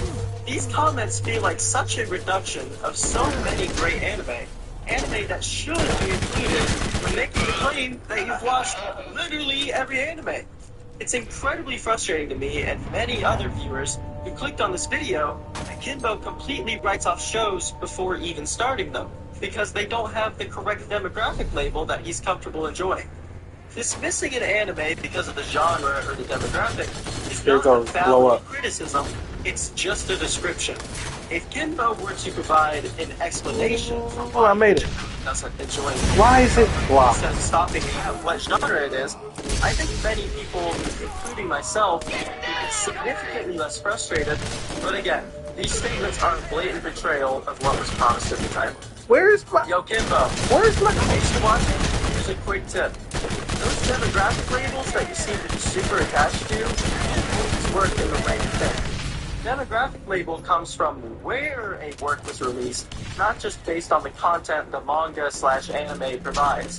Something like Love is War, which is labeled as a seinen, is only really a seinen because it was released in a seinen manga magazine, not just the level of maturity of the show. Demographic labels can indicate content. It does not always work that way. I just wanted to cover that really quickly in case anybody who's watching was confused about what those labels meant. So now we've established that Kimbo's title and thumbnail were blatant lies. Considering when the video likely began production, a fraction of the promise that was made in the title, and the fact that Kimbo writes off shows and movies that don't meet his personal taste criteria. Despite finding this incredibly frustrating, it's highly unlikely that I would have made a video specifically talking about those problems. What compelled me to make this video was the discourse surrounding it and my feelings on the growing anime community as a whole. It's clear that the anime community is splintered at some point in time, and Kimbo Slice is just one person in an ever-growing group of people who feel a certain way about anime. I felt like discussing this shift could be done far more easily with a clear example of the things I've observed, and so this chapter will cover the format and concept of the video, and what it says about the wider anime community as a whole. Let's start at the core video concept. It seems ridiculous, and there's a clear reason why. You cannot cover this number of shows with a constructive level of depth in this runtime. It simply isn't feasible. Kimbo's solution to this is to provide bite-sized reviews of the anime outside of his top 100, often falling below the 1 minute mark. While this provides the illusion of covering hundreds of different anime, this allows Kimbo to essentially only cover the premise of a show and assign it a level of quality. Sure, there are times that Kimbo provides a deeper analysis of anime, and most of the time, I find what he says outrageous and stupid. But at least when that happens, I know what Kimbo thinks of the anime he's talking about. There are signs that he actually absorbed what he watched, since he's able to talk about specific points of the series. This is where I think Kimbo made a fatal flaw in his video's format. He didn't decide whether he wanted to provide deep analysis of each show, utilizing spoilers to convey this analysis, or if he simply wanted to provide the viewer with a synopsis of the beginning of the anime. For almost every show in the first half of the video, I gotta keep that in mind. It feels like Kimbo just pulls up the Mal page for the anime and reads it while saying whether he thought it was good, mid, or bad. This lack of unique commentary makes the video feel far less personal, and it also causes some viewers to feel like he didn't even watch the shows he's talking about. The solution to this... People be writing scripts for their videos, and I tend to like live streams for that because it's unscripted. Like my live stream, rather. I don't like scripting a video sounds rough. You've already gotten the person to click on your video. All you need to do is provide a timestamp in the video that the viewer can skip to, and this will appease both crowds. People won't feel robbed if they don't provide any substance while discussing their favorite show. And if you want to avoid spoilers, you can do so and still enjoy the hours of content you provided them. Again, if Kimbo's biggest flaws in this video were not giving everything a fair shot or only covering each anime at the most basic level imaginable, I would not have made this video. What I want to cover next is bigger than just Kimbo Slice. It's taking a look at how anime is being consumed today. Even if the video had an absurd, deceptive title, it does beg the question, I got all my speed why quiz. were so many people drawn to this video? Did they simply want to see if the promise that was made in the title was actually met? I think that's the case for some viewers, but I think there's also a large group of people who think this is the best anime video concept you could possibly have. This comes from a group of anime fans who feel a sense of accomplishment when completing as many anime as possible. I call this type of anime fan the anime completionist. A type of anime fan that primarily watches shows to be able to mark them as watched in their notes app or anime list. Given the kind of serves as the final boss of this category of fan, having fully completed several genres and demographics of anime, and combining all of that into this magnum opus project. I think it's cool to have goals when watching entertainment, and I have several myself. My issue with this type of fan is when it gets in the way of absorbing the story taking place. So many of these anime completionists are so eager to get through these shows that they won't retain the actual content that was present. I believe that's why Kimbo had such surface level analysis of so many of these anime. His objective was always just to complete them for these videos, so why put the effort into retaining his thoughts on the plot and story? Whenever one of these fans completes another anime, it's just another increase to that number of completed shows. Some people enjoy that aspect of completing things, similar to how a collector enjoys collecting items. But some of these fans strictly do this in order to argue their opinion is more valid, which I cannot disagree with more. As Mini Maju on Twitter wrote, mass consumption doesn't lead to good taste. Everyone is free to watch anime however they please, but I'm free to contest this way of watching. As somebody who's felt true fulfillment absorbing so many of these unique stories, I feel that speedrunning shows to make yourself seem more credible is an easy way to miss out on so many good experiences. You can call me pretentious if you want in the comments, but I'd rather be pretentious and actually retain the experiences I have than try to watch everything to see a number increase. So I clearly have an issue with watching anime for completion rather than enjoyment, but at the end of the day, my criticism of how somebody consumes anime won't mean all that much. What I can critique with true substance is the ranking scale that Kimbo uses in this video. There are 3 distinctions Kimbo uses when ranking most of these anime: writing, enjoyment, and whether or not he's finished the story. If you ask me, I would have expected Kimbo to have finished the anime he talks about in this video, given how the title was phrased. But what did I expect? I was stupid enough to click on the video already. What I find personally fascinating is the distinction between enjoyment and writing, and how the balance of the two is reflected in how he rates the shows in his video. When I kind of forgot to explain my criteria for ranking stuff. I didn't know. I didn't even know somebody was watching.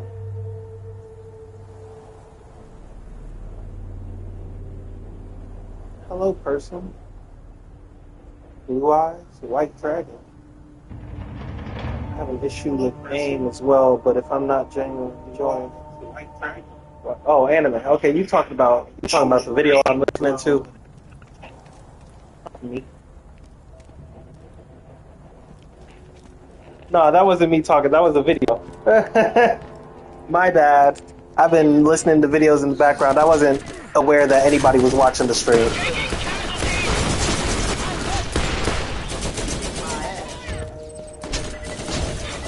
My bad.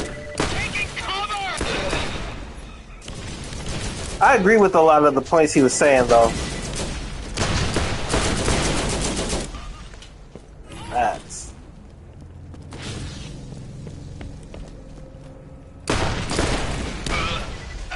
I haven't even watched the video he's talking about. I was just letting YouTube play with my mic on.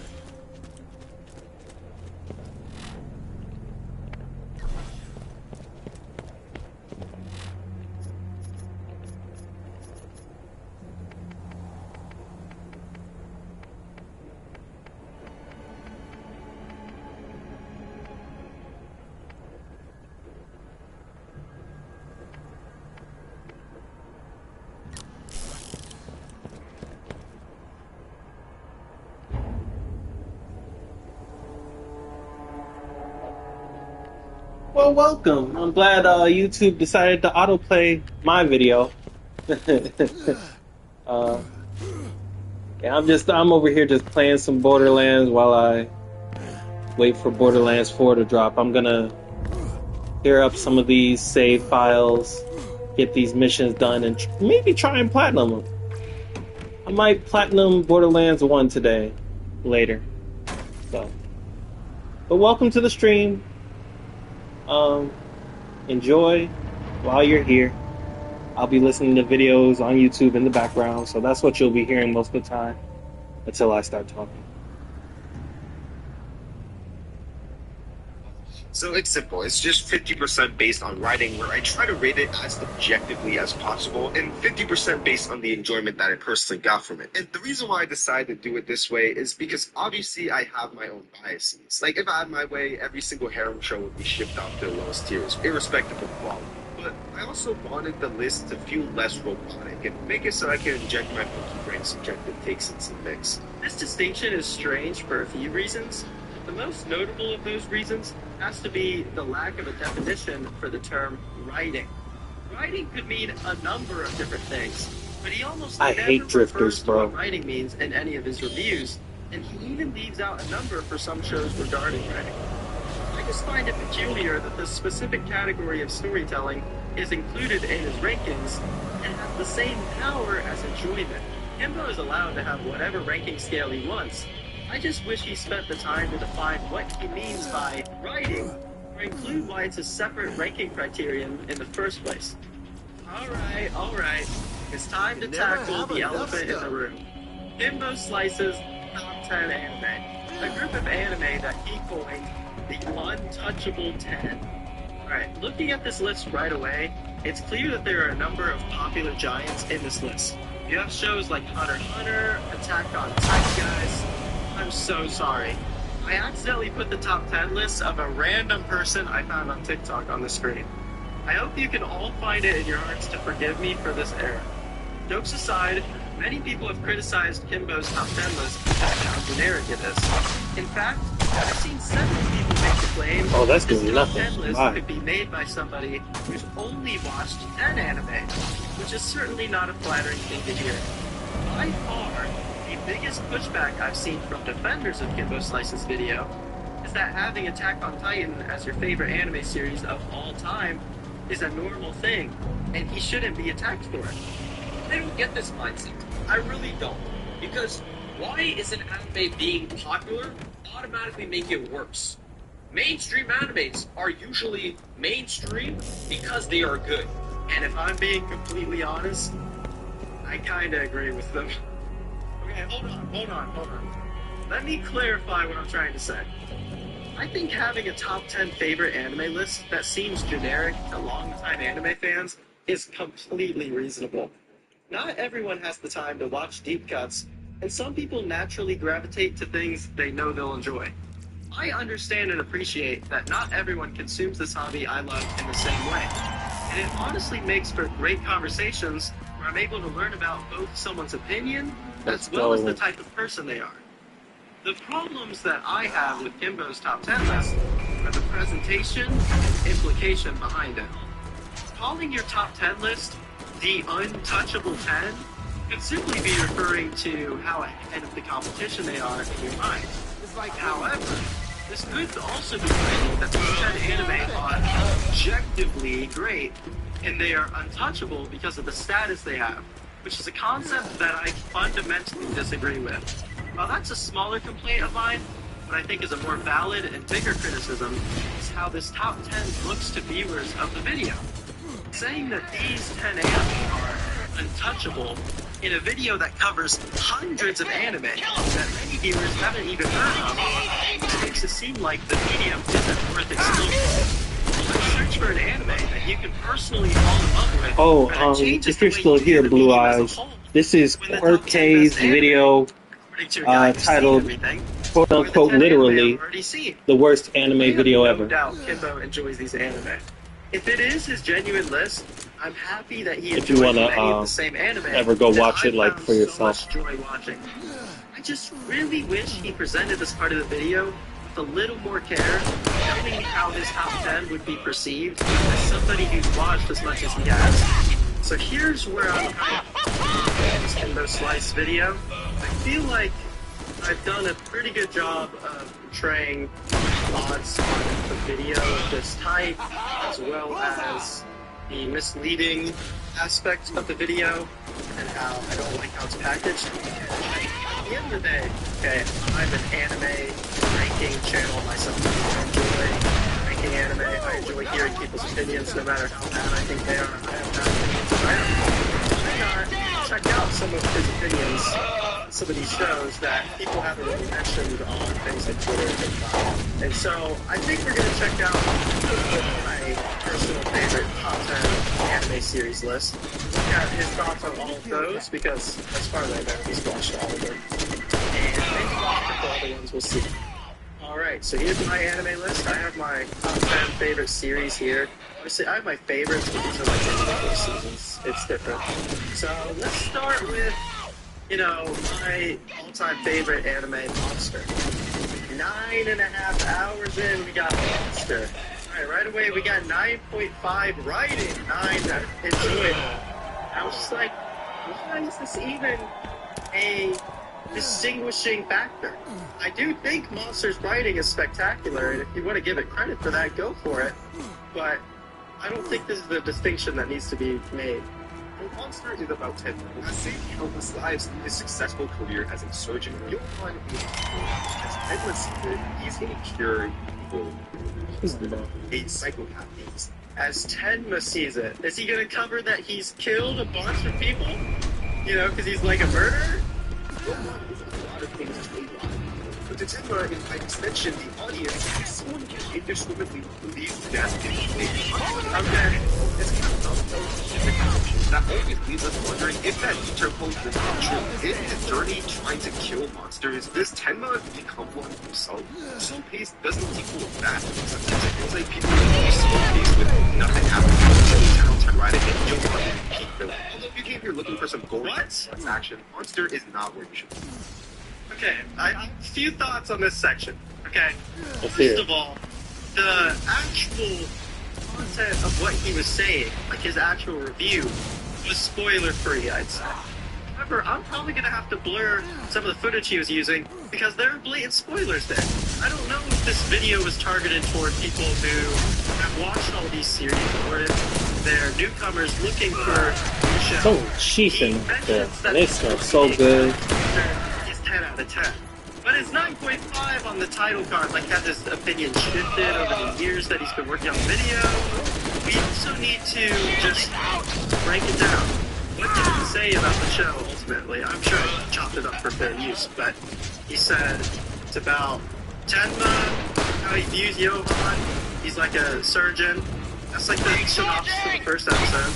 It's a cat and mouse game where chasing the monster makes you become a monster yourself, and then that slow pacing doesn't mean bad.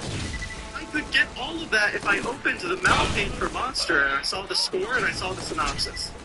I don't get any, like, individual personal criticism, feedback, input. Doesn't feel like he engaged with it all that much. My next favorite anime is K-On! Absolutely love K-On! And I feel like I should clarify, like, this part of the video is just for fun. I just want to provide specific examples of how, like, the actual criticism, the actual feedback, and reviews of these shows are not very deep and not very... He's just talking about... That's fine.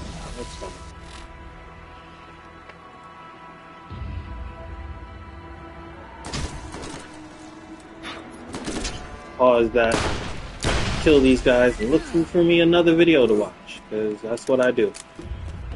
I'm gonna treat this stream like I treat a normal day playing the game.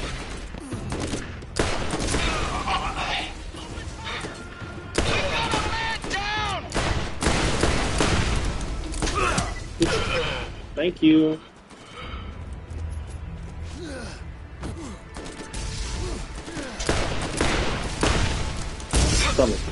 Out here. Wow. It's that omelet I have. Nailed it.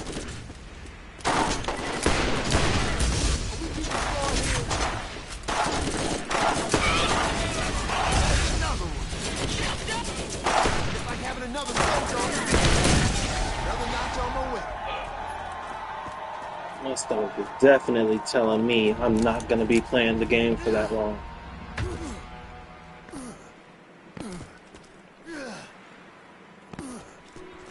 hold in there as long as I can. Give me my next one. Corporal.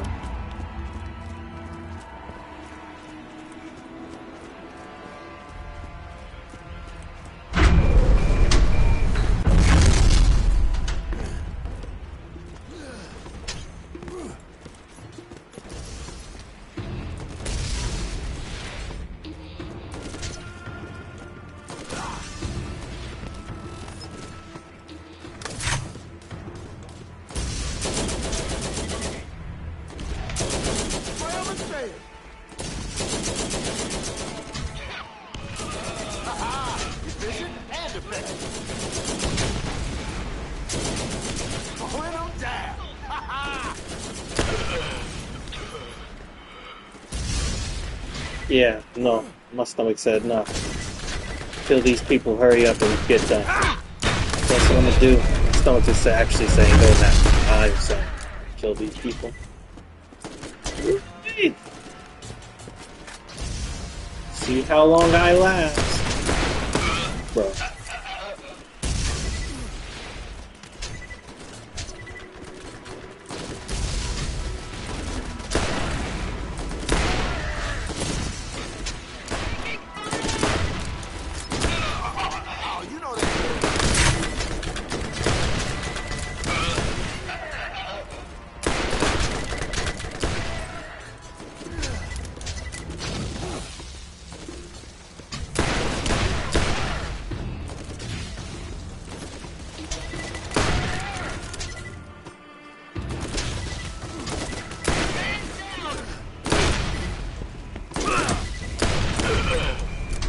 That's it.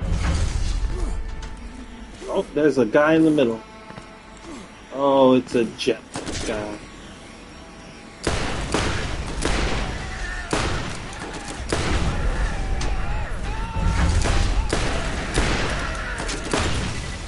Oh, got that one. Who are you?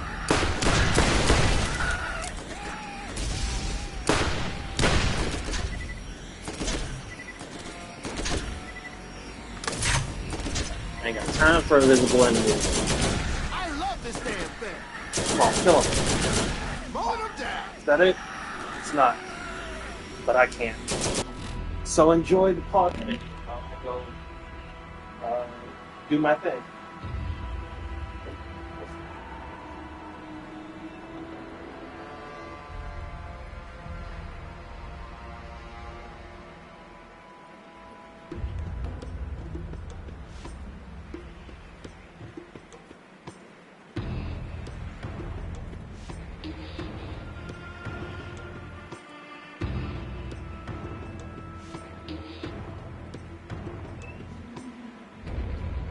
Hold on, y'all.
I'm back.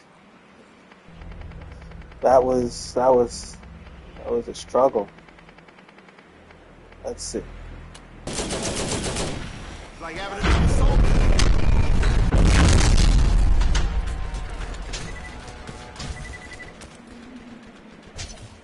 Hello? Who's shooting me? Oh.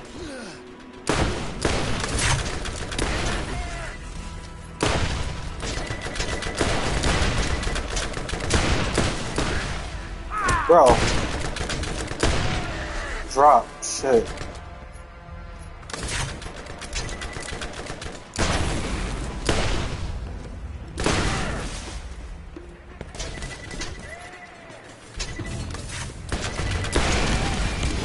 That was all me. Who's hurting me?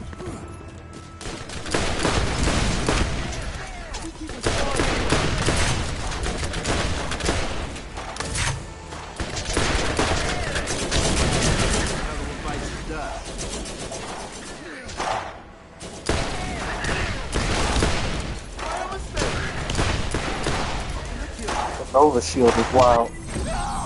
Whoa!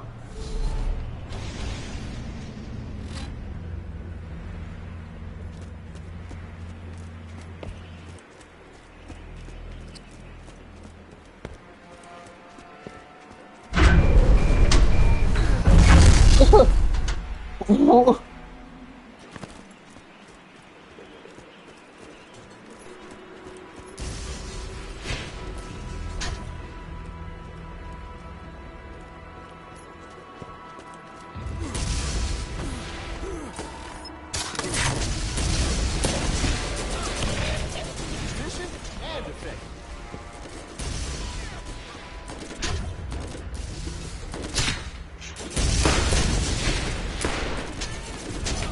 That's another one. It's like having another.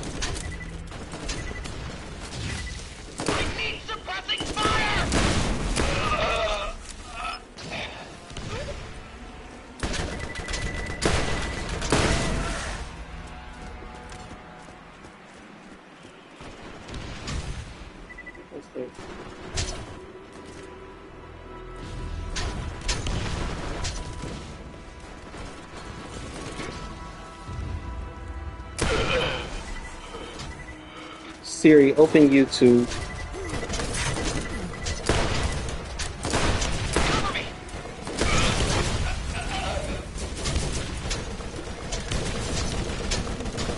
Yeah, somebody eating my up. No diddy.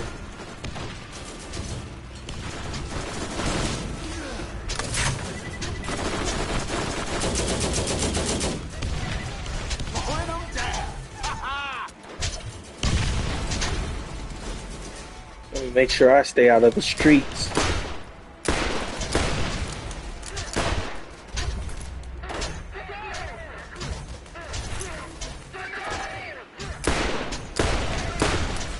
Elite my ass. Did you say eat my ass? Who?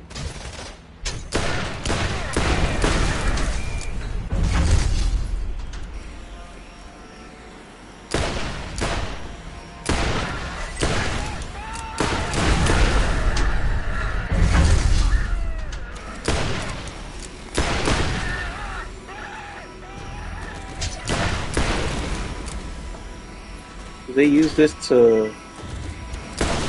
I'm pretty sure they're supposed to be, like, coming out of the floor.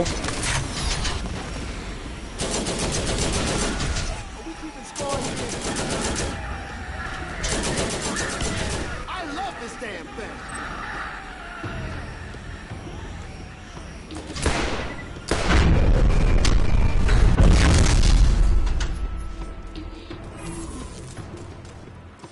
Where's that vehicle at?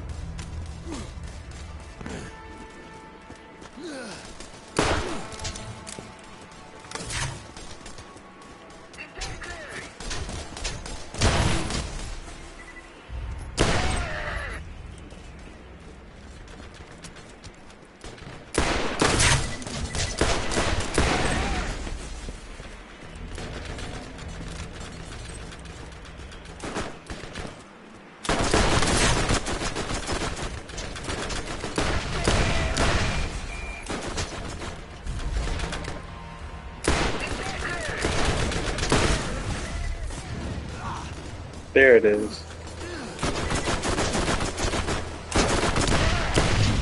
Come on now. Woo, another one bites the dust.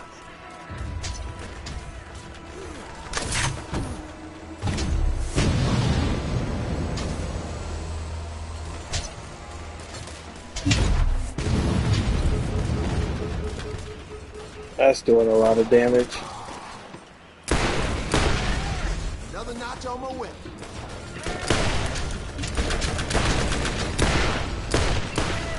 Oh yeah, that was all me. Up in the kill count.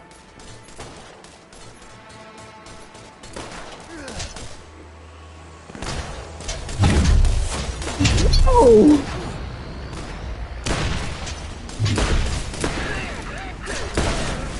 Real life trying to take me out. Oh yeah, that was all me.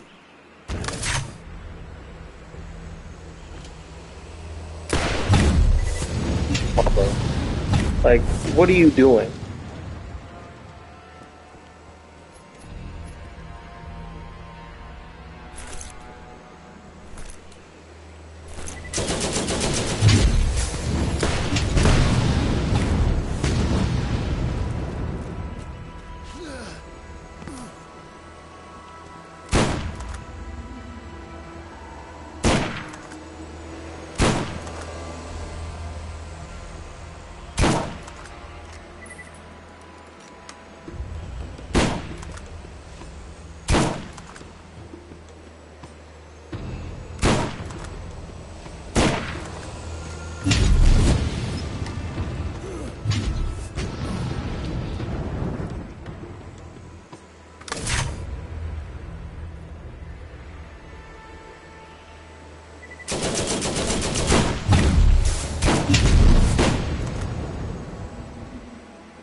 You're useless, bro. As a tank, you're useless. I mean, as a turret?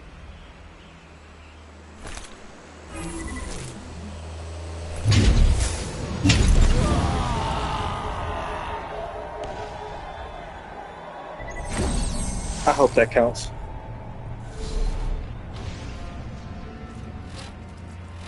Better had Corporal. Sergeant, let's go.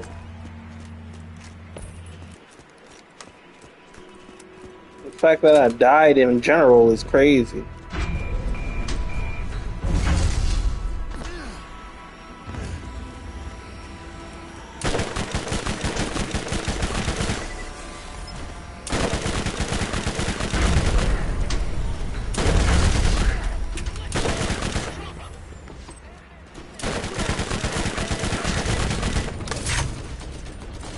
Oh.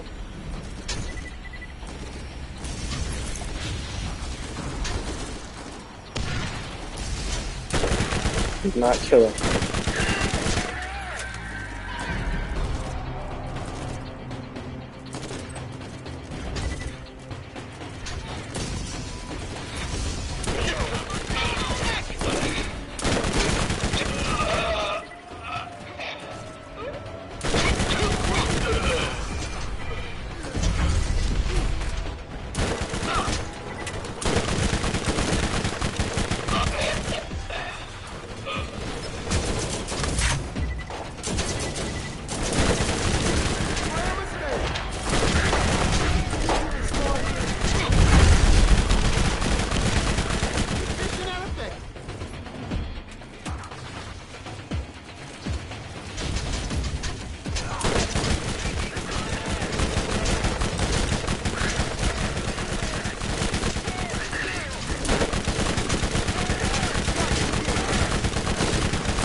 my shield recharge a bit. Aha, that's another one. It's like having another soldier on the field.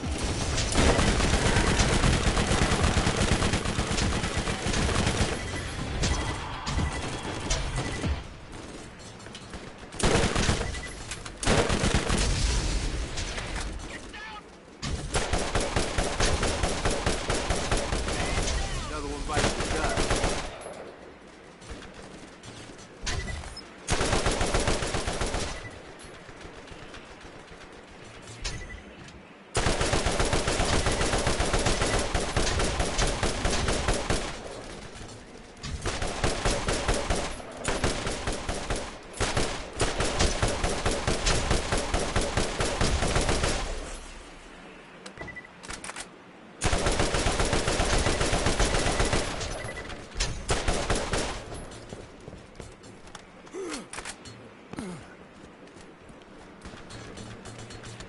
1, 2, 3, 4, 5, 6. 1, 2, 3, 4, 5, 6. Put that in there.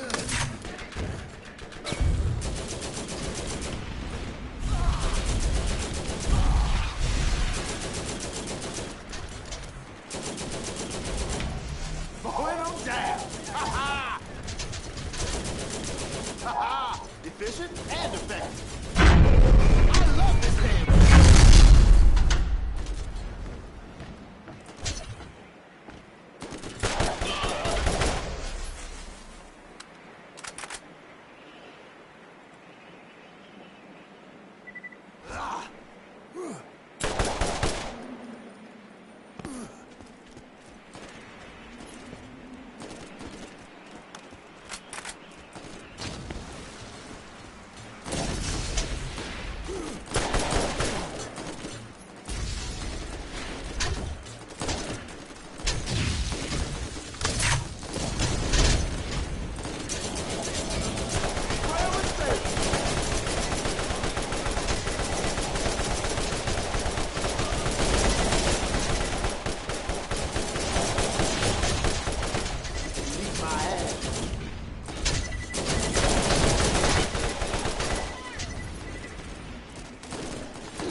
Fuck you thought.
fuck? Did y'all land here?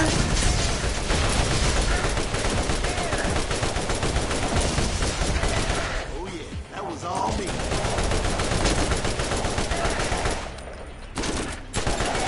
Another notch on my way. That gotta be the end.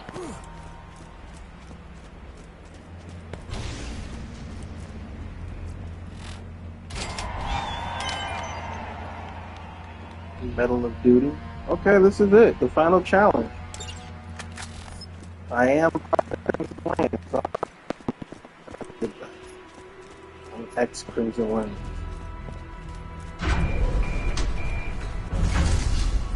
Fucking fly got in. Whoa! Hold on.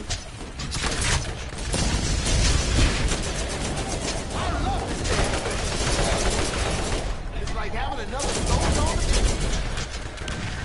That's enough.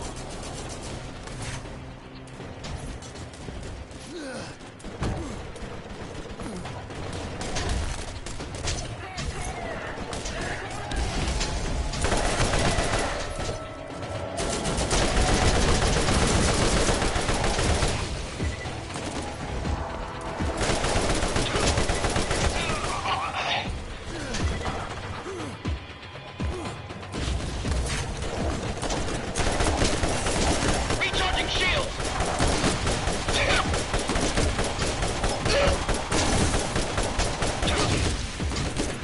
Grenade, get down!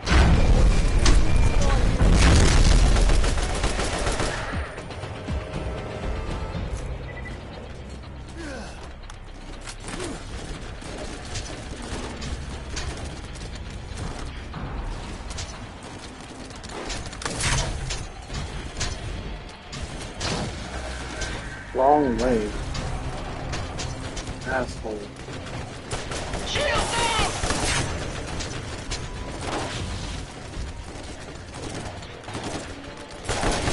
Shield is out!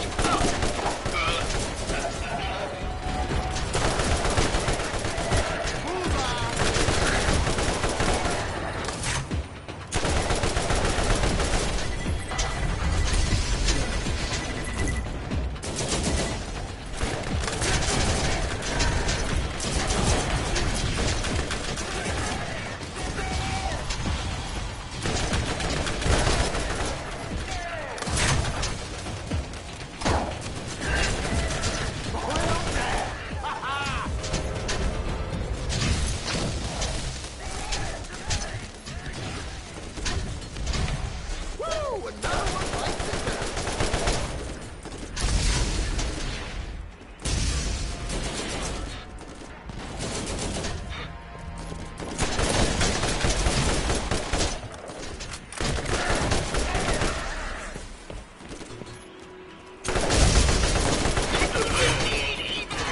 Recharging shield! Get behind! Up in the kill cap.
on the other side, ain't they?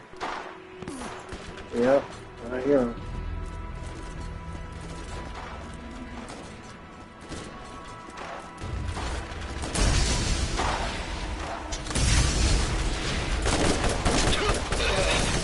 Thank you.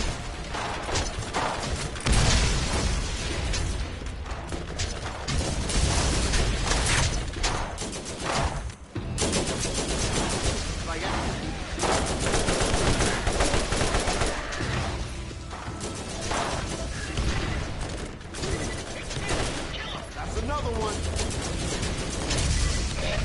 It's like having another soldier on the field.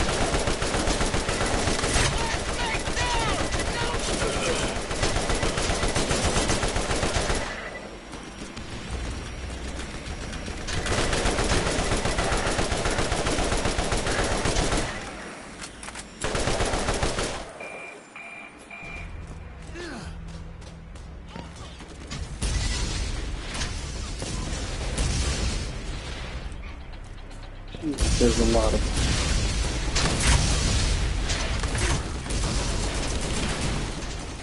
They gotta go through one of each element, it seems. I love this damn thing. And defense. Are we keeping score here?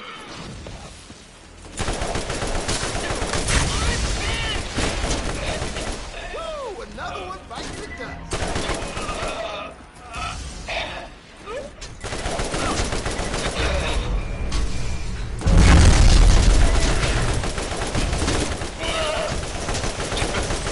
Another notch on my weapon.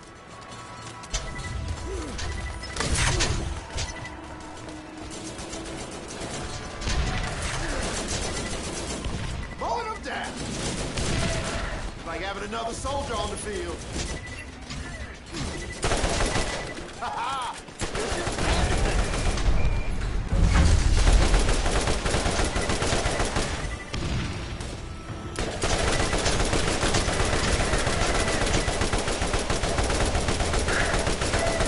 Nailed it.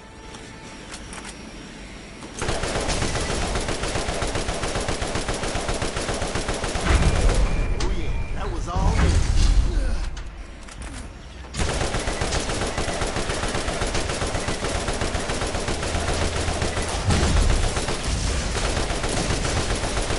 Up in the kill count.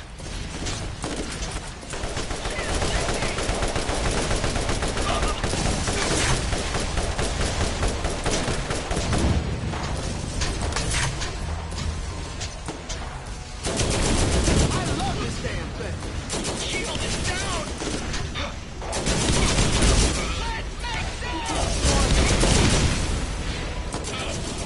Another notch on my weapon.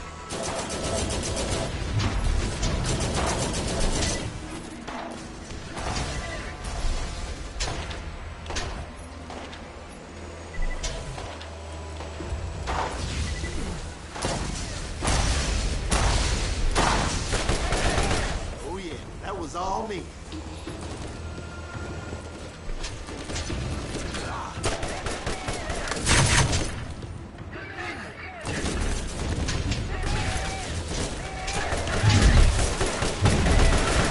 Bites the dust.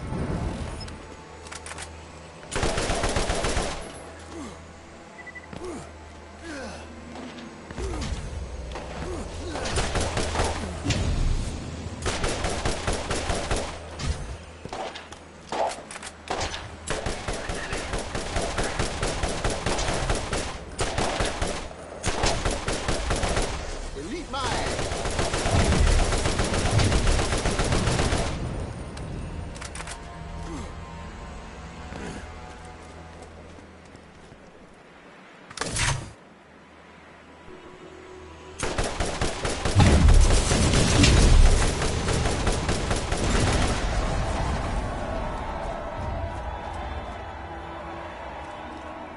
Did it. Alright guys, I got some errands to run actually today, so I'll pick this probably back up later tonight or this afternoon. But I'm gonna leave it at this Circle of Slaughter. Fuck.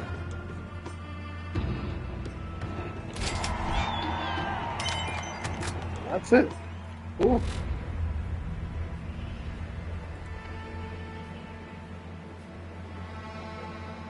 Like 6 good-looking tires. Right here, roads and going for a loop, knocked out, and bug. Road rage, power leech, drifter.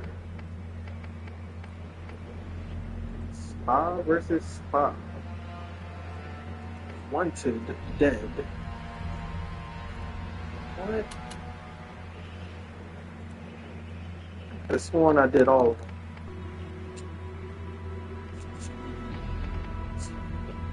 Alright, that's it.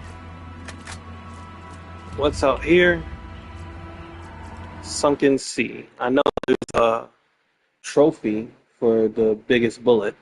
So when I come back, I'll do these missions, do the related DL or related trophy.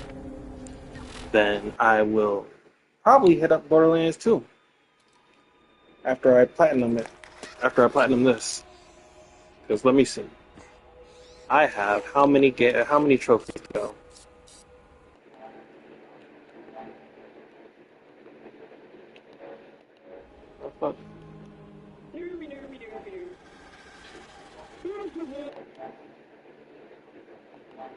Oh, here it is. 64.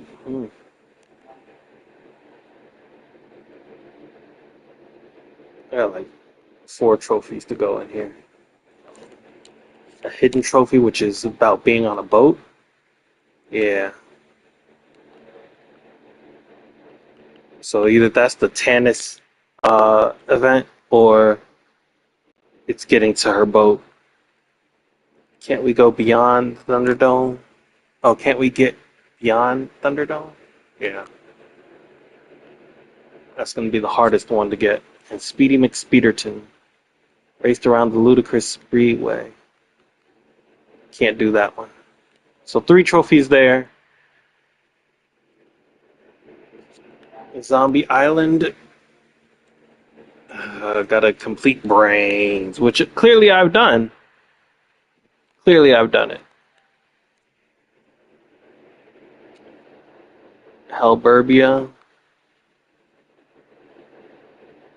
Yeah, I gotta do those. That's 4 trophies. That's easy.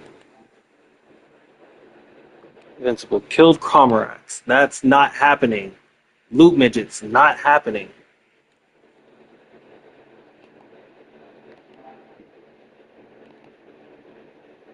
Paid for a worthless tour of Large Bullet. Then Claptrap's Revolution. Find 25 oil cans, 15 bobbleheads, and a bunch of other stuff. So we can do that. We can do all of that today. I think we can. I think we can do all the trophies today, except for Cromarax, and maybe not the Thunderdome. You know what? It's gonna put me right back at the fucking harder station. Whatever. Thanks for joining me on the stream. Catch me later. I'll catch y'all later. Like, subscribe, turn on notifications, all that YouTube-y stuff. Especially turn on those notifications if you want to catch my next live stream, which will be later today, probably more than likely. I got work tomorrow, and I'm working a double tomorrow night, so I probably won't be streaming tomorrow or Sunday. So hit me up by watching my videos. All right, I'll catch y'all on the next one.